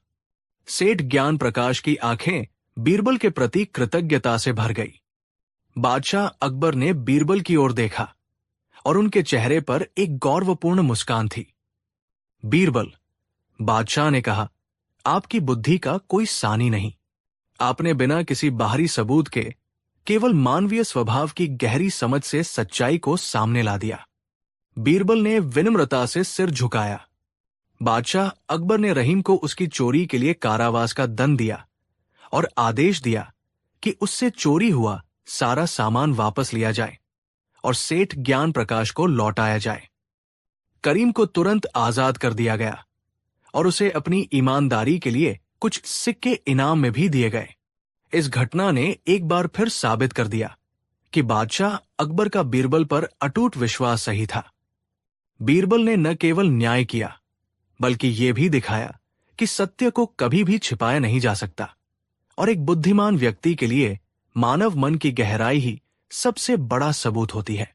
दरबारियों ने एक बार फिर बीरबल की बुद्धिमत्ता के सामने अपना सिर झुका लिया, ये जानते हुए कि इस बार भी वे बीरबल को मात नहीं दे पाए। और दिल्ली की प्रजा एक बार फिर बीरबल के अद्भुत फैसले की दाद देती रही। कहानी 4। एक दिन दरबार खास में महफिल जमी थी। देश विदेश के राजदूत, अमीर उमरा और दरबारी बादशाह के सामने अदब से बैठे थे। मौसम खुशनुमा था और चारों ओर इत्र की महक फैली हुई थी। बादशाह अकबर एक शानदार मसंद पर विराजमान थे और उनके चेहरे पर एक अजीब सी ऊब और असंतोष का भाव था। उन्होंने एक गहरी सांस ली और अपने दरबारियों से कहा, कभी कभी हमें लगता है कि एक बादशाह का जीवन दुनिया में सबसे कठिन और चुनौतियों भरा होता है। सल्तनत की चिंता, प्रजा का ख्याल, दुश्मनों का डर, हर पल एक नई जिम्मेदारी। क्या हमारी प्रजा ये समझती है कि उनके शहंशाह को कितनी मुश्किलों का सामना करना पड़ता है? ये सुनते ही चापलूस दरबारियों में होड़ लग गई। एक ने कहा, जहांपनाह, आप बिल्कुल सही फरमा रहे हैं। आपकी एक रात की चिंता आम आदमी की पूरी जिंदगी की तकलीफों से ज्यादा है। दूसरे ने जोड़ा, हुजूर, आपके कंधों पर पूरी सल्तनत का बोझ है। एक आम आदमी तो बस अपने परिवार की चिंता करता है, आप तो करोड़ों लोगों के माई बाप हैं। चारों ओर से वाह वाह और बेशक बेशक की आवाजें आने लगी। बादशाह अकबर का चेहरा गर्व से चमकने लगा। उनकी नजरें उस व्यक्ति को ढूंढ रही थी जिसकी राय उनके लिए सबसे ज्यादा मायने रखती थी, बीरबल। बीरबल, जो अब तक शांत बैठे थे, के चेहरे पर एक हल्की सी मुस्कान थी, लेकिन वो खामोश थे। उनकी ये खामोशी अकबर को चुभ गई। बीरबल, तुम चुप क्यों हो? क्या तुम हमारी बात से सहमत नहीं हो? अकबर ने सीधे सवाल किया। बीरबल अपनी जगह से उठे और अदब से सिर झुकाकर बोले, गुस्ताखी माफ हो जहांपना, लेकिन मेरा मानना है कि एक बादशाह का जीवन निस्संदेह चुनौतियों से भरा होता है, पर शायद ये दुनिया का सबसे कठिन जीवन नहीं है। दरबार में एकदम सन्नाटा छा गया। चापलूस दरबारियों की सांसें अटक गई। बादशाह के विचार को सीधे तौर पर चुनौती देना मौत को दावत देने जैसा था। अकबर का चेहरा तमतमा गया, उनकी भवें तंग गई। तो फिर किसकी जिंदगी सबसे कठिन है, बीरबल? क्या तुम कहना चाहते हो कि एक आम किसान या मजदूर की जिंदगी हमसे ज्यादा मुश्किल है? अकबर की आवाज में गुस्सा साफ झलक रहा था। बीरबल ने बड़ी शांति से उत्तर दिया, हुजूर, एक आम आदमी की जिंदगी सिर्फ शारीरिक मेहनत की नहीं होती, बल्कि अनिश्चितता, अपमान और लाचारी की भी होती है। उसे नहीं पता होता कि आज शाम उसके बच्चों को रोटी मिलेगी या नहीं। उसे नहीं पता कि कल उसे काम मिलेगा या नहीं। उसकी आवाज सुनने वाला कोई नहीं होता। उसकी एक छोटी सी गलती उसकी पूरी दुनिया उजाड़ सकती है। अकबर ने व्यंग्यात्मक हंसी हंसते हुए कहा, बीरबल, तुम हमेशा किताबी बातें करते हो। तुमने कभी एक दिन भी एक मजदूर की तरह गुजार कर नहीं देखा। तुम क्या जानो उनकी तकलीफें। बीरबल ने मौका भांप लिया। यही वो क्षण था जिसका उन्हें इंतजार था। उन्होंने कहा, जहां पनाह, आप सही कहते हैं। शायद मैंने नहीं जाना, लेकिन क्या आपने कभी जानने की कोशिश की है? अगर आप सच में ये समझना चाहते हैं कि एक आम आदमी की जिंदगी कैसी होती है, तो आपको उसे जीना होगा। क्या मतलब है तुम्हारा? अकबर ने पूछा। मेरा मतलब है, क्यों ना हम दोनों एक दिन के लिए आम मजदूर बनकर शहर में काम करें, बिना किसी शाही पहचान के, बिना किसी मदद के। हम सुबह काम ढूंढेंगे, दिन भर मेहनत करेंगे और जो कमाएंगे उसी से अपना पेट भरेंगे। फिर रात को फैसला करेंगे कि किसका जीवन ज्यादा कठिन है। ये एक दुस्साहसिक प्रस्ताव था। दरबारी कांप उठे। शहंशाह हिंद एक मजदूर बनेंगे? ये असंभव था। लेकिन अकबर, जो अपनी जिद और साहस के लिए भी जाने जाते थे, को ये चुनौती पसंद आई। उन्हें लगा कि ये बीरबल को गलत साबित करने का एक बेहतरीन मौका है। ठीक है बीरबल, हमें तुम्हारी ये शर्त मंजूर है, अकबर ने ऐलान किया। कल सुबह सूरज निकलने से पहले हम तैयार रहेंगे। लेकिन याद रखना, अगर हम ये साबित कर पाएं कि हमारा जीवन ज्यादा कठिन है, तो तुम्हें दरबार में सबसे सामने अपनी गलती माननी होगी। मुझे मंजूर है, जहां पनाह, बीरबल ने मुस्कुराते हुए कहा। अगली सुबह जब आसमान में अभी तारे टिमटिमा रहे थे, बीरबल दो फटे पुराने मैले कुचैले कपड़ों के साथ अकबर के कक्ष में पहुंचे। अकबर, जो रेशमी लिबासों और कीमती जवाहरातों के आदी थे, ने उन कपड़ों को घृणा से देखा। ये क्या है? उन्होंने पूछा। हुजूर, ये एक आम मजदूर की पोशाक है। आज आप शहंशाह अकबर नहीं, बल्कि अकरम नाम के एक मजदूर हैं, और मैं आपका साथी रहीम। बड़ी मुश्किल से अकबर ने वे खुरदुरे कपड़े पहने। उनके शाही हाथों में जो कोमलता थी, वो उन कपड़ों की चुभन से परेशान हो उठी। बीरबल ने उनके चेहरे पर थोड़ी कालिख मल दी और उनके बालों को बिखेर दिया ताकि कोई उन्हें पहचान न सके। दोनों चुपके से महल के पिछले दरवाजे से निकलकर आगरा की सोई हुई गलियों में खो गए। जैसे जैसे सुबह की रोशनी फैल रही थी, शहर का मजदूर चौक भरने लगा था। सैकड़ों लोग, जिनके चेहरों पर उम्मीद और थकान एक साथ लिखी थी, काम की तलाश में खड़े थे। अकबर ने पहली बार इतनी गरीबी और लाचारी को एक साथ देखा था। लोग ठेकेदारों के सामने गिड़गिड़ा रहे थे, किसी भी कीमत पर काम करने को तैयार थे। अकबर और बीरबल भी उस भीड़ का हिस्सा बन गए। एक ठेकेदार आया और मजदूरों को घूर घूर कर देखने लगा, जैसे कोई जानवरों के बाजार में बकरे खरीद रहा हो। अकबर को यह अपमानजनक लगा, लेकिन वो चुप रहे। ठेकेदार ने कुछ हटे कटे मजदूरों को चुना। अकबर, जो शारीरिक रूप से मजबूत थे, को उम्मीद थी कि उन्हें काम मिल जाएगा, लेकिन ठेकेदार ने उन्हें देखकर मुंह फेर लिया। ये शहरी बाबू लगता है, इससे मेहनत नहीं होगी, उसने अपने मुंशी से कहा। अकबर का खून खौल उठा। उन्हें जीवन में पहली बार किसी ने काम के लिए अयोग्य ठहराया था। कई घंटे बीत गए। सूरज सिर पर आ गया। अकबर को भूख और प्यास सताने लगी। उनका शाही धैर्य जवाब दे रहा था, बीरबल, ये क्या मजाक है? हमें कोई काम क्यों नहीं दे रहा? उन्होंने फुसफुसाते हुए कहा। बीरबल ने शांत भाव से उत्तर दिया, अकरम भाई, यही तो एक आम आदमी की जिंदगी है। यहाँ योग्यता आपकी शक्ल और कपड़ों से तय होती है, आपकी असलियत से नहीं। सब रखो। आखिरकार एक निर्माण स्थल पर पत्थर ढोने का काम मिला। काम बेहद मुश्किल था। बड़े बड़े भारी पत्थरों को उठाकर एक जगह से दूसरी जगह ले जाना था। अकबर ने जब पहला पत्थर उठाया तो उनके हाथों में तेज दर्द हुआ। उनके मुलायम हाथ, जो केवल तलवार की मूठ या कलम पकड़ने के आदी थे, छिल गए। पसीना उनकी आंखों में जा रहा था और पीठ दर्द से टूटी जा रही थी।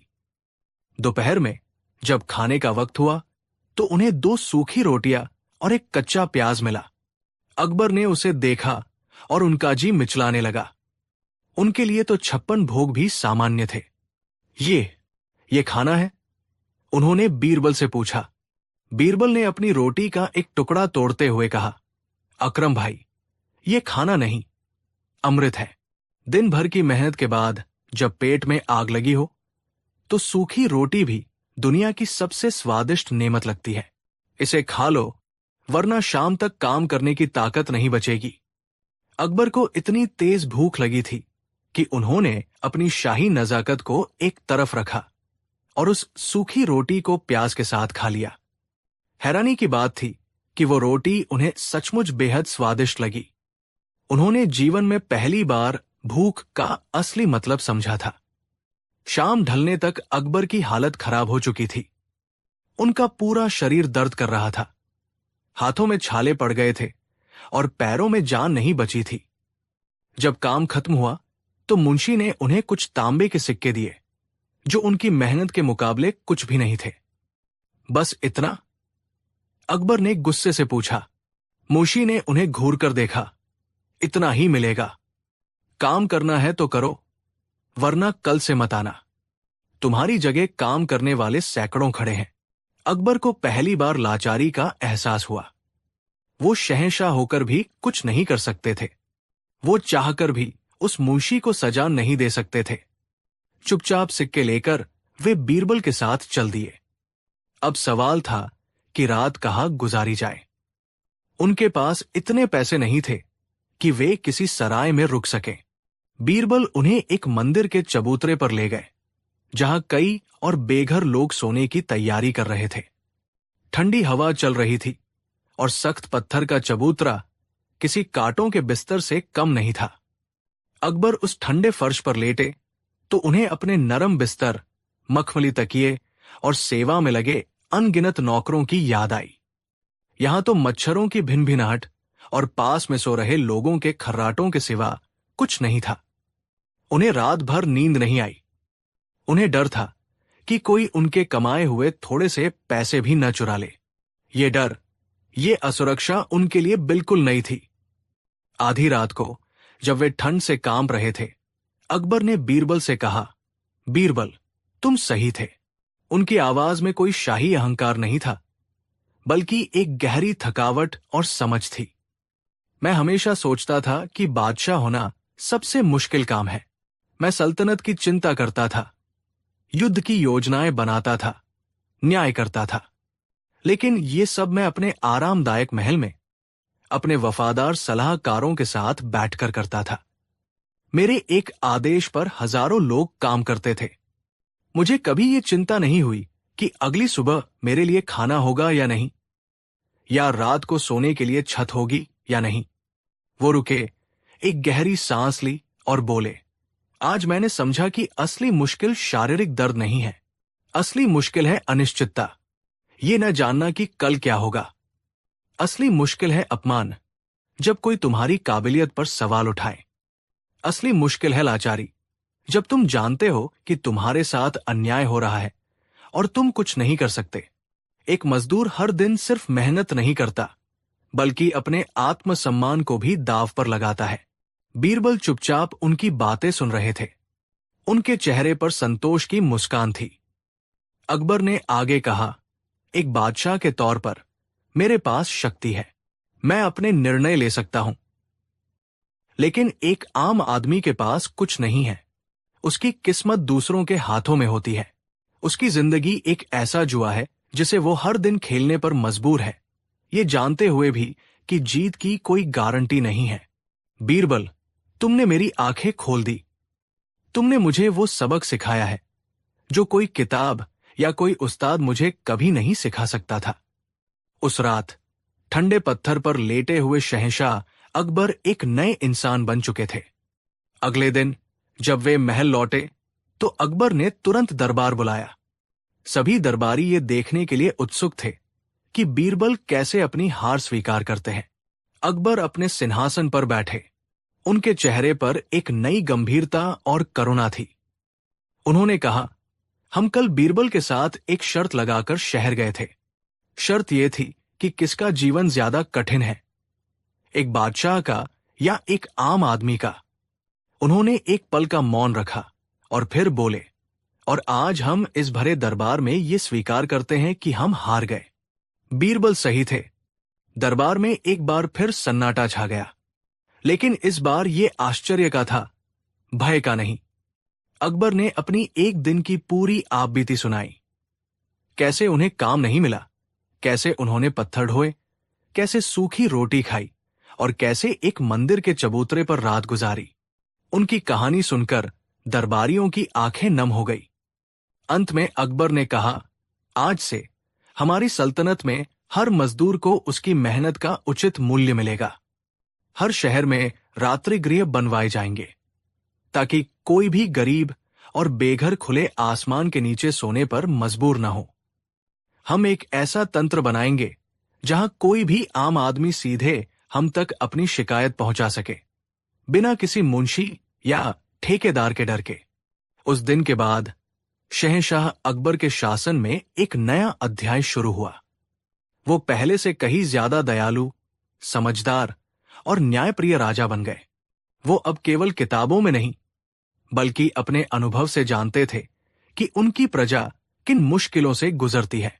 और बीरबल, वो हमेशा की तरह अपनी जगह पर शांत खड़े थे, अपने बादशाह को एक बेहतर इंसान और एक महान शासक बनते हुए देखकर मुस्कुरा रहे थे। उन्होंने सिर्फ एक शर्त नहीं जीती थी, बल्कि उन्होंने अपने बादशाह और अपनी प्रजा दोनों का दिल जीत लिया था। ये वो सबक था जो इतिहास में हमेशा के लिए दर्ज हो गया। कहानी 5। आगरा की चिलचिलाती धूप में, जहां अमीर उमरा और सेठ साहूकार अपनी ठंडी हवेलियों में आराम फरमा रहे थे, वहीं शहर के बाहर एक विशाल निर्माण स्थल पर सैकड़ों मजदूर पसीना बहा रहे थे। शहंशाह अकबर के आदेश पर एक नए शाही बाग का निर्माण हो रहा था और इस काम का ठेका शहर के एक बेहद अमीर और निर्दयी ठेकेदार जालिम सिंह को मिला था। जालिम सिंह अपने नाम की ही तरह क्रूर और लालची था। वो मजदूरों से जानवरों की तरह काम लेता, लेकिन उनकी मेहनत का पूरा पैसा देने में हमेशा आनाकानी करता। इन्हीं मजदूरों में एक था भोला। भोला एक सीधा सादा, ईमानदार और मेहनती युवक था, जो पास के ही एक गांव से अपनी बूढ़ी मां और छोटी बहन के भरण पोषण के लिए आगरा आया था। उसके सपने बड़े नहीं थे। वो बस इतनी कमाई करना चाहता था कि उसकी मां को 2 वक्त की रोटी और इलाज मिल सके और उसकी बहन का विवाह अच्छे घर में हो सके। भोला ने जालिम सिंह के यहां काम करना शुरू किया। वो दूसरों से ज्यादा मेहनत करता। जहां दूसरे मजदूर दिन में 10 चक्कर पत्थर ढोते, वही भोला 15 चक्कर लगाता। वो कभी थकता नहीं, कभी शिकायत नहीं करता। उसकी आंखों में बस अपने परिवार का भविष्य तैरता रहता था। जालिम सिंह भी उसकी मेहनत से खुश था, लेकिन उसकी नीयत में खोट था। 6 महीने बीत गए। शाही बाग का काम लगभग पूरा होने वाला था। मजदूरों को उनकी मजदूरी मिलने का समय आया। जालिम सिंह ने एक एक करके सभी मजदूरों को बुलाया और उनके हाथ में कुछ चांदी के सिक्के थमा दिए, जो उनकी असल मेहनत का 1/4 भी नहीं थे। जब मजदूरों ने विरोध करने की कोशिश की, तो जालिम सिंह के लठैतों ने उन्हें डरा धमका कर भगा दिया। बेचारे गरीब मजदूर अपनी किस्मत को कोसते हुए चुपचाप चले गए। अब भोला की बारी आई। भोला ने 6 महीने में दिन रात एक करके जो काम किया था, उसके हिसाब से उसकी मजदूरी 5 सोने की मोहरें बनती थी। ये रकम उसके लिए एक खजाने के बराबर थी। इसी से उसकी मां का इलाज होना था और बहन के हाथ पीले होने थे। वो बड़ी उम्मीद से जालिम सिंह के सामने खड़ा हुआ। जालिम सिंह ने उसे ऊपर से नीचे तक देखा और उसके हाथ में केवल 5 चांदी के सिक्के रख दिए। भोला की आंखें फटी रह गई। ये क्या है मालिक? मेरी मजदूरी तो 5 सोने की मोहरें बनती है। जालिम सिंह हंसा, एक ऐसी हंसी जिसमें क्रूरता और घमंड भरा था। 5 सोने की मोहरें? तेरी इतनी औकात है? मैंने तुझे काम दिया, रहने को जगह दी, यही बहुत है। अब चुपचाप ये लो और दफा हो जाओ, वरना ये भी नहीं मिलेगा। भोला का दिल टूट गया। उसकी 6 महीने की मेहनत, उसके सपने सब एक पल में बिखरते दिख रहे थे। लेकिन वो डरा नहीं। उसके अंदर का स्वाभिमान जागा। नहीं मालिक, ये अन्याय है। मैं अपनी मेहनत की पूरी कमाई लेकर ही जाऊंगा। आपने मुझसे वादा किया था। वादा? जालिम सिंह दहाड़ा। तेरे जैसे कीड़ों मकोड़ों से किए गए वादे की कोई कीमत नहीं होती। निकल जा यहां से, वरना जिंदा नहीं बचेगा। जालिम सिंह के लठैत भोला की ओर बढ़े, लेकिन भोला ने हार नहीं मानी। उसने कहा, आप मुझे मेरा हक नहीं देंगे तो मैं शहंशाह अकबर के दरबार में जाऊंगा। मुझे यकीन है वहां मेरे साथ न्याय होगा। शहंशाह का दरबार? जालिम सिंह और जोर से हंसा। अरे मूर्ख, तेरी आवाज उस दरबार के दरवाजे तक भी नहीं पहुंचेगी, और अगर पहुंच भी गई तो कोई तेरी बात पर यकीन नहीं करेगा। मेरे जैसा अमीर ठेकेदार या तेरे जैसा फटेहाल मजदूर दरबार किसकी बात सुनेगा? भाग जा यहां से और अपनी किस्मत पर रो। भोला की आंखों में आंसू आ गए, लेकिन उसने हिम्मत नहीं हारी। वो जख्मी शेर की तरह वहां से निकला और सीधा बादशाह के महल की ओर चल पड़ा। उसे पता था कि रास्ता कठिन है, लेकिन उसके पास अब खोने के लिए कुछ नहीं था। कई घंटों तक भटकने और कई पहरेदारों से मिन्नतें करने के बाद वो किसी तरह महल के बाहरी द्वार तक पहुंच पाया, लेकिन अंदर जाना असंभव था। पहरेदारों ने उसे एक भिखारी समझकर धक्के मारकर भगा दिया। निराश और थकाहारा भोला महल के पास एक पेड़ के नीचे बैठकर रोने लगा। उसे लगा कि जालिम सिंह सही था। उसकी जैसी गरीब की आवाज किसी तक नहीं पहुंचेगी। तभी एक साधारण से दिखने वाले व्यक्ति की नजर उस पर पड़ी। उस व्यक्ति ने सफेद, सादे कपड़े पहने थे और उसके चेहरे पर एक गहरी शांति और बुद्धिमत्ता की चमक थी।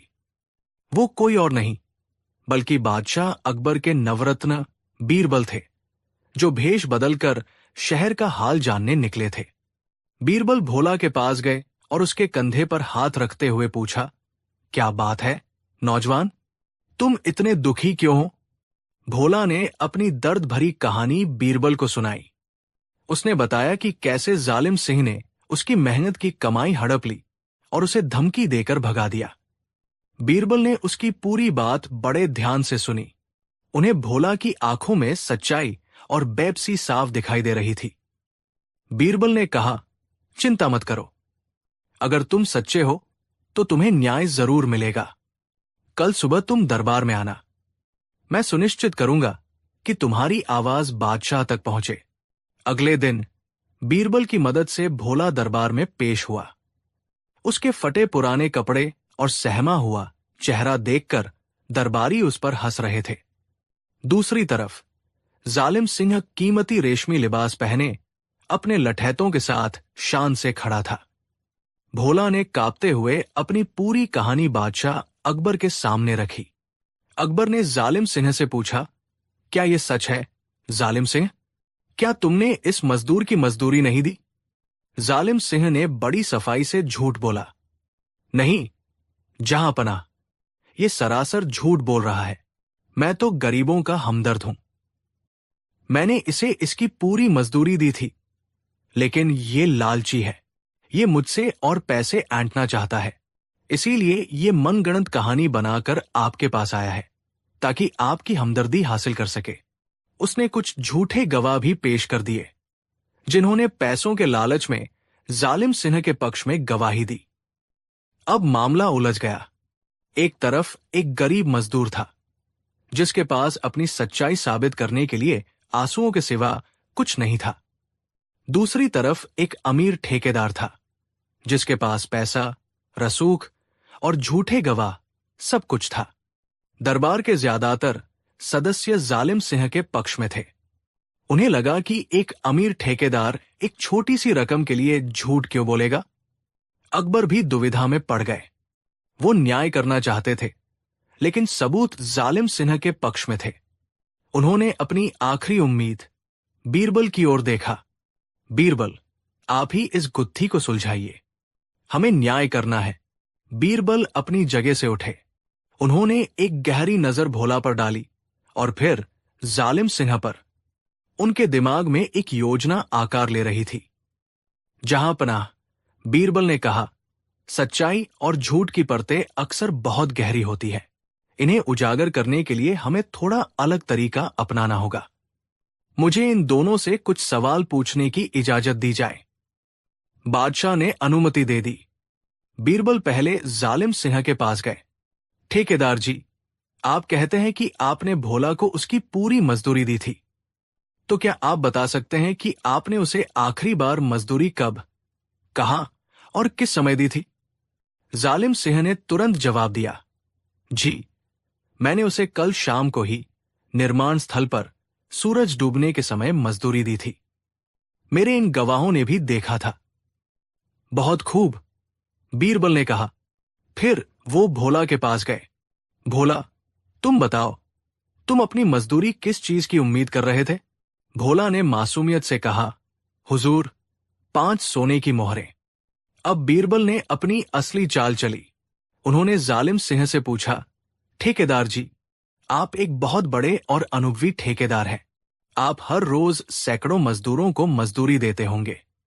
क्या आप उस पेड़ को पहचान सकते हैं जिसके नीचे बैठकर आप मजदूरों का हिसाब किताब करते हैं? जालिम सिंह ने गर्व से कहा, क्यों नहीं, वो एक पुराना विशाल बरगद का पेड़ है।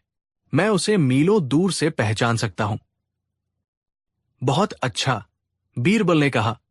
और भोला, तुम भी उसी पेड़ के नीचे अपनी मजदूरी लेने गए थे? भोला ने सिर हिलाया, जी हुजूर। बीरबल ने बादशाह से कहा, जहां पनाह, अब न्याय हो जाएगा। मैं चाहता हूं कि जालिम सिंह यही दरबार में रुके और मैं भोला को अपने साथ उस निर्माण स्थल पर ले जाना चाहता हूं।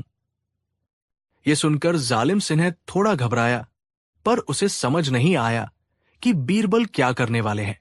बीरबल भोला को लेकर दरबार से बाहर चले गए। दरबार में सभी लोग उत्सुकता से इंतजार करने लगे। 1 घंटा बीत गया, फिर 2 घंटे। 2 घंटे बाद बीरबल अकेले ही दरबार में लौटे। उनका चेहरा शांत था। उन्होंने जालिम सिंह से पूछा, ठेकेदार जी, क्या आप अभी भी अपनी बात पर कायम हैं कि आपने कल शाम उसी बरगद के पेड़ के नीचे भोला को मजदूरी दी थी? जालिम सिंह ने और भी ज्यादा आत्मविश्वास से कहा, जी हां, बिल्कुल, इसमें कोई शक नहीं है। बीरबल मुस्कुराए, लेकिन यह तो बड़ी अजीब बात है। क्या अजीब बात है? जालिम सिंह ने पूछा। बीरबल ने जोर से कहा, अजीब बात यह है कि मैं अभी अभी भोला से उस पेड़ के बारे में पूछ कर आ रहा हूं, और भोला कहता है कि निर्माण स्थल पर कोई बरगद का पेड़ है ही नहीं। वहां तो एक पुराना नीम का पेड़ है जिसके नीचे आप हिसाब करते हैं। यह सुनकर जालिम सिंह के पैरों तले जमीन खिसक गई। उसका चेहरा सफेद पड़ गया। वो हड़बड़ाकर बोला, नहीं, नहीं, मेरा मतलब, हां, हां, वो नीम का ही पेड़ है। मैं भूल गया था। बीरबल की मुस्कान और गहरी हो गई। ओह, आप भूल गए थे? लेकिन थोड़ी देर पहले तो आप कह रहे थे कि आप उसे मीलों दूर से पहचान सकते हैं। अब जालिम सिंह पूरी तरह फंस चुका था। उसका झूठ पकड़ा गया था। वो जानता था कि उसने कभी उस जगह पर ध्यान ही नहीं दिया था, क्योंकि वो तो बस मजदूरों को लूटता था। लेकिन भोला, जो हर दिन उस पेड़ की छाव में सुस्ताता था, उसे वो पेड़ अच्छी तरह याद था।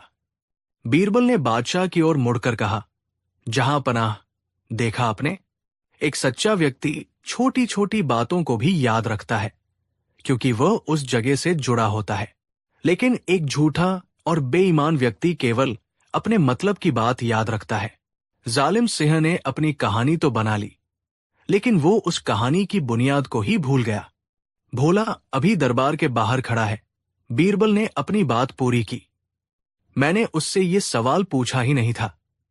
मैंने तो बस ये देखना चाहा कि डर और घबराहट में जालिम सिंह क्या कहता है।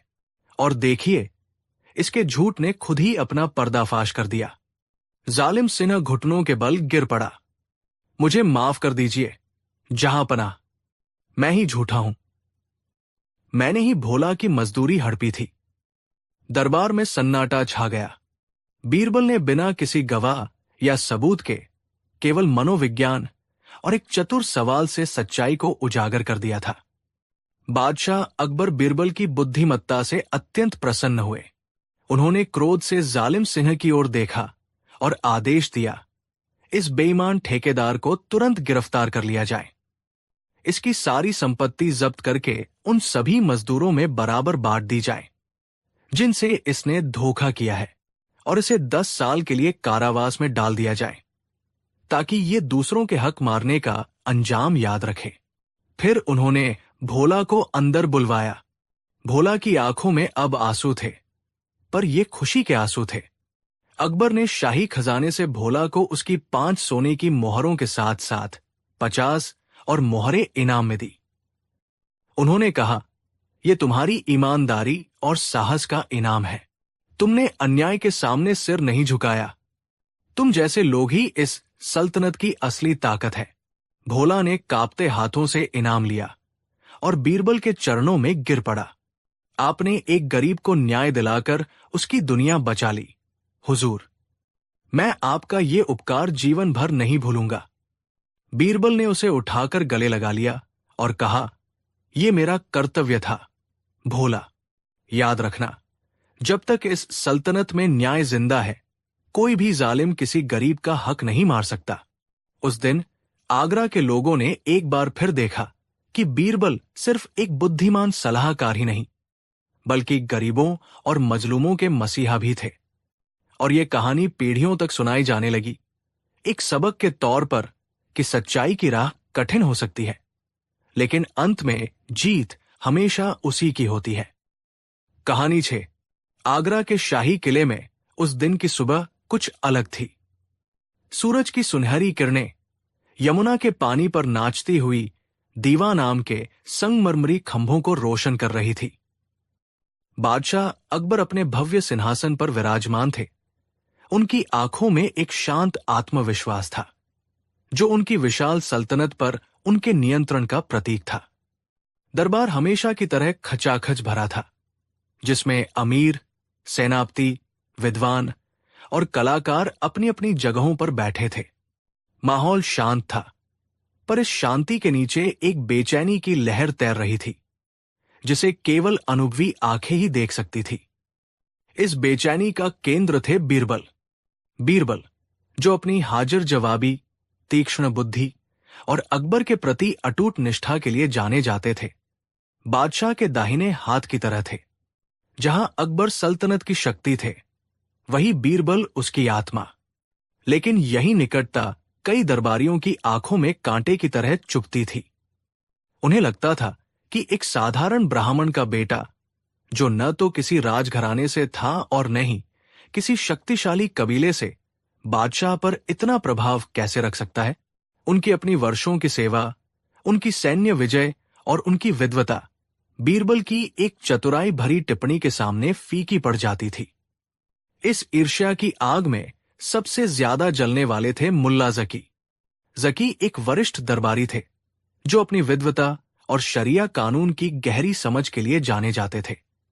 वो परंपरावादी थे और उन्हें बीरबल का हर मामले में व्यावहारिक और अक्सर अपरंपरागत दृष्टिकोण अपमानजनक लगता था। उन्होंने कई बार बीरबल को नीचा दिखाने की कोशिश की थी, लेकिन हर बार बीरबल अपनी बुद्धि के बल पर ऐसे बच निकलते थे कि मुल्ला जकी खुद हंसी का पात्र बन जाते थे। लेकिन इस बार मुल्ला जकी ने एक अचूक योजना बनाई थी। उन्होंने हफ्तों तक अन्य असंतुष्ट दरबारियों जैसे सेनापति मंसूर और खजांची हकीम लुकमान के साथ गुप्त बैठकें की थी। उन्होंने मिलकर एक ऐसी चुनौती तैयार की थी जो किसी एक व्यक्ति के लिए पूरी करना असंभव थी। ये केवल बुद्धि की परीक्षा नहीं थी, बल्कि ये प्रशासन, दर्शन और मनोविज्ञान का एक ऐसा जाल था जिसमें बीरबल का फंसना तय था। जहां पनाह, मुल्ला जकी ने अपनी जगह से उठकर और अदब से झुककर कहा। उनकी आवाज में शहद जैसी मिठास थी, लेकिन इरादे जहरीले थे। आज ये दरबार शांत है और आपकी सल्तनत में अमन चैन है। ये सब आपके प्रताप और कुशल नेतृत्व का ही परिणाम है। लेकिन हुजूर, एक मजबूत इमारत की नींव की मजबूती समय समय पर जांची जानी चाहिए। अकबर ने अपनी दाढ़ी पर हाथ फेरते हुए उत्सुकता से पूछा, क्या मतलब है आपका मुल्ला जी? साफ साफ कहिए। हुजूर, मेरा मतलब है कि हमारी सल्तनत के स्तंभों यानी आपके सलाहकारों की बुद्धिमत्ता की भी एक व्यापक परीक्षा होनी चाहिए, विशेषकर उनकी जिन्हें आप सबसे बुद्धिमान मानते हैं। जकी ने बीरबल की ओर एक तिरछी नजर डालते हुए कहा। दरबार में कानाफूसी शुरू हो गई। बीरबल शांत बैठे रहे। उनके चेहरे पर एक हल्की रहस्यमयी मुस्कान थी, मानो वो जानते हों कि आगे क्या होने वाला है। अकबर को चुनौती का विचार पसंद आया। उन्हें ऐसे बौद्धिक खेल पसंद थे। बहुत खूब, तो क्या परीक्षा है, बताइए। मुल्ला जकी ने अपनी चाल चली। जहां पनाह, ये कोई साधारण पहेली नहीं है। ये एक त्रिसूत्रीय चुनौती है। जो भी इसे पूरा करेगा वही वास्तव में सल्तनत का सबसे योग्य सलाहकार कहलाने का हकदार होगा। पहली चुनौती। उसने एक पल रुककर नाटकीय प्रभाव पैदा किया। पहली चुनौती यह है कि महल के शाही खजाने को छुए बिना उसे 1 महीने के भीतर दोगुना करके दिखाया जाए। दरबार में सन्नाटा छा गया। ये असंभव था। खजाना सोने, चांदी, जवाहरात और अशरफियों का एक विशाल भंडार था। उसे छुए बिना दोगुना कैसे किया जा सकता था? यह तो जादू से ही संभव था। जकी ने अपनी बात जारी रखी। दूसरी चुनौती। इसी 1 महीने के भीतर सल्तनत के सबसे सुखी और सबसे दुखी व्यक्ति को एक ही दिन दरबार में पेश किया जाए और यह साबित भी किया जाए कि वे वही है। यह चुनौती और भी मुश्किल थी। सुख और दुख मन की अवस्थाएं थी। उन्हें कैसे मापा जा सकता था? कोई कैसे साबित कर सकता था कि एक व्यक्ति पूरी सल्तनत में सबसे सुखी या सबसे दुखी है? और तीसरी और अंतिम चुनौती।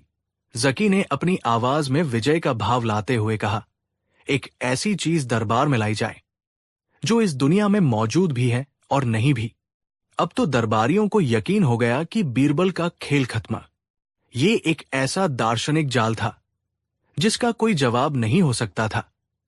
तीनों चुनौतियां एक दूसरे से बिल्कुल अलग थी और हर एक अपने आप में लगभग असंभव थी। अकबर भी इन सवालों की जटिलता से प्रभावित हुए। उन्होंने बीरबल की ओर देखा। बीरबल, क्या तुम ये चुनौती स्वीकार करते हो? तुम्हारे पास 1 महीने का समय है। सभी की निगाहें बीरबल पर थी। मुल्ला जकी और उसके साथी मुस्कुरा रहे थे। उन्हें लगा कि बीरबल या तो मना कर देंगे और अपनी हार मान लेंगे या फिर हाँ कहकर खुद को अपमानित करवाएंगे। बीरबल अपनी जगह से उठे, बादशाह को सलाम किया और शांत स्वर में बोले, जहां पनाह, आपके हुक्म की तामील करना मेरा फर्ज है। मुझे ये चुनौती स्वीकार है। उनकी इस सहज स्वीकृति ने दरबारियों को हैरान कर दिया। मुल्ला जकी की मुस्कान फीकी पड़ गई। क्या बीरबल पागल हो गए हैं या उनके पास सच में कोई तरकीब है? चुनौती स्वीकार करने के बाद बीरबल अगले कुछ दिनों तक दरबार से लगभग गायब रहे। वो सुबह जल्दी उठते और आगरा की गलियों, बाजारों और चौपालों में घूमते। उन्होंने न तो खजाने का दौरा किया, न ही किसी ज्योतिषी से सलाह ली। वो बस लोगों को देखते, उनसे बातें करते और सल्तनत की नब्ज को महसूस करते। पहली चुनौती, खजाने को दोगुना करना। बीरबल जानते थे कि असली खजाना सोने चांदी का ढेर नहीं, बल्कि सल्तनत की प्रजा की आर्थिक शक्ति और उनकी उत्पादकता है। उन्होंने एक योजना बनाई। वो सीधे बादशाह अकबर के पास पहुंचे। हुजूर, खजाने को दोगुना करने के लिए मुझे खजाने से कुछ नहीं चाहिए, लेकिन मुझे आपकी इजाजत और एक छोटा सा शुरुआती निवेश चाहिए। कैसा निवेश? अकबर ने पूछा। मैं आगरा में एक भव्य शाही व्यापार मेले का आयोजन करना चाहता हूं, बीरबल ने समझाया। हम पूरी सल्तनत और पड़ोसी राज्यों के कारीगरों, व्यापारियों, किसानों और कलाकारों को यहां आमंत्रित करेंगे। उन्हें 1 महीने के लिए करों में छूट दी जाएगी और उनकी सुरक्षा की पूरी गारंटी होगी। इस मेले के आयोजन के लिए मुझे शाही कोष से एक छोटी सी रकम चाहिए होगी, जिसे हम बाद में मुनाफे से चुका देंगे। अकबर को यह विचार पसंद आया। उन्होंने तुरंत मंजूरी दे दी। देखते ही देखते बीरबल की योजना पर काम शुरू हो गया।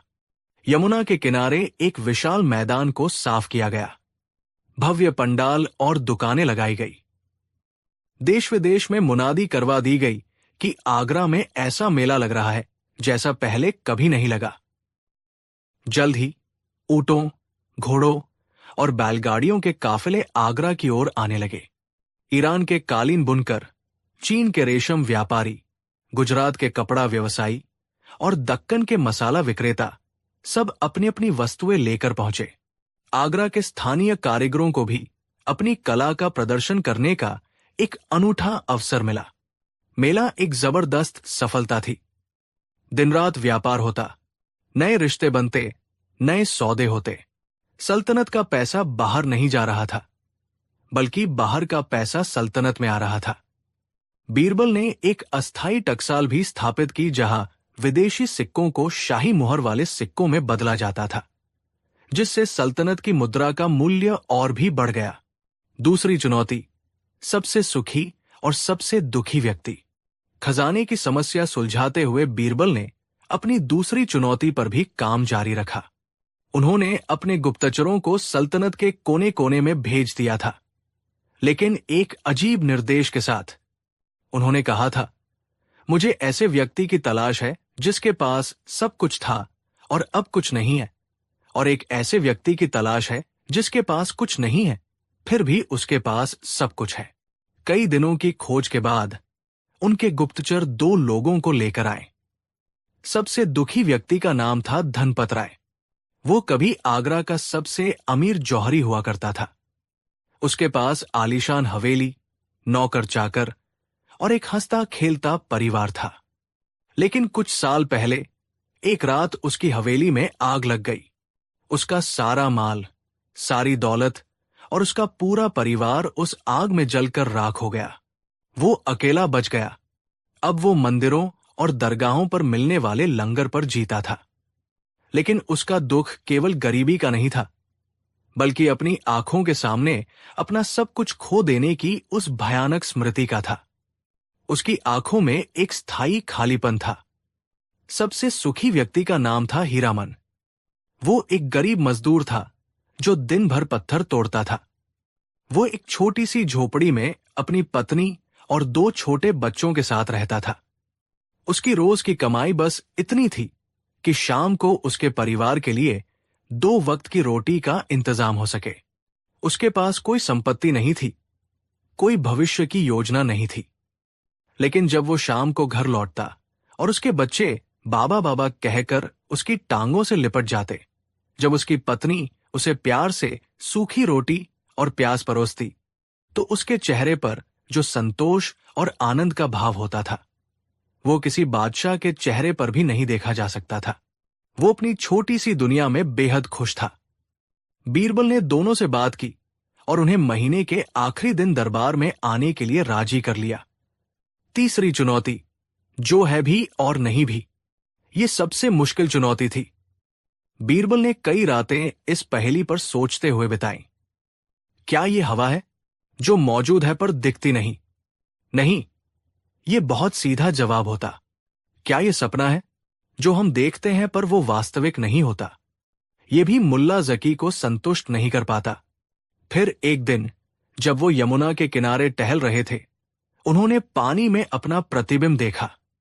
जैसे ही उन्होंने उसे छूने के लिए हाथ बढ़ाया, प्रतिबिंब लहरों में बिखर गया।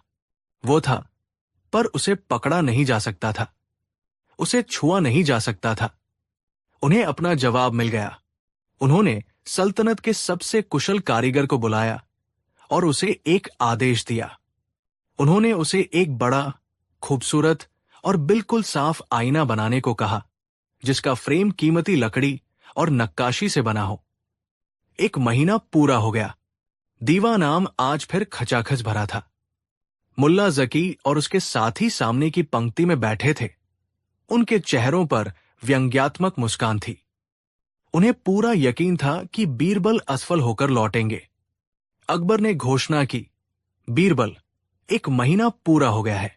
अब अपनी चुनौतियों का परिणाम प्रस्तुत करो। बीरबल ने अदब से सिर झुकाया। जी जहांपनाह।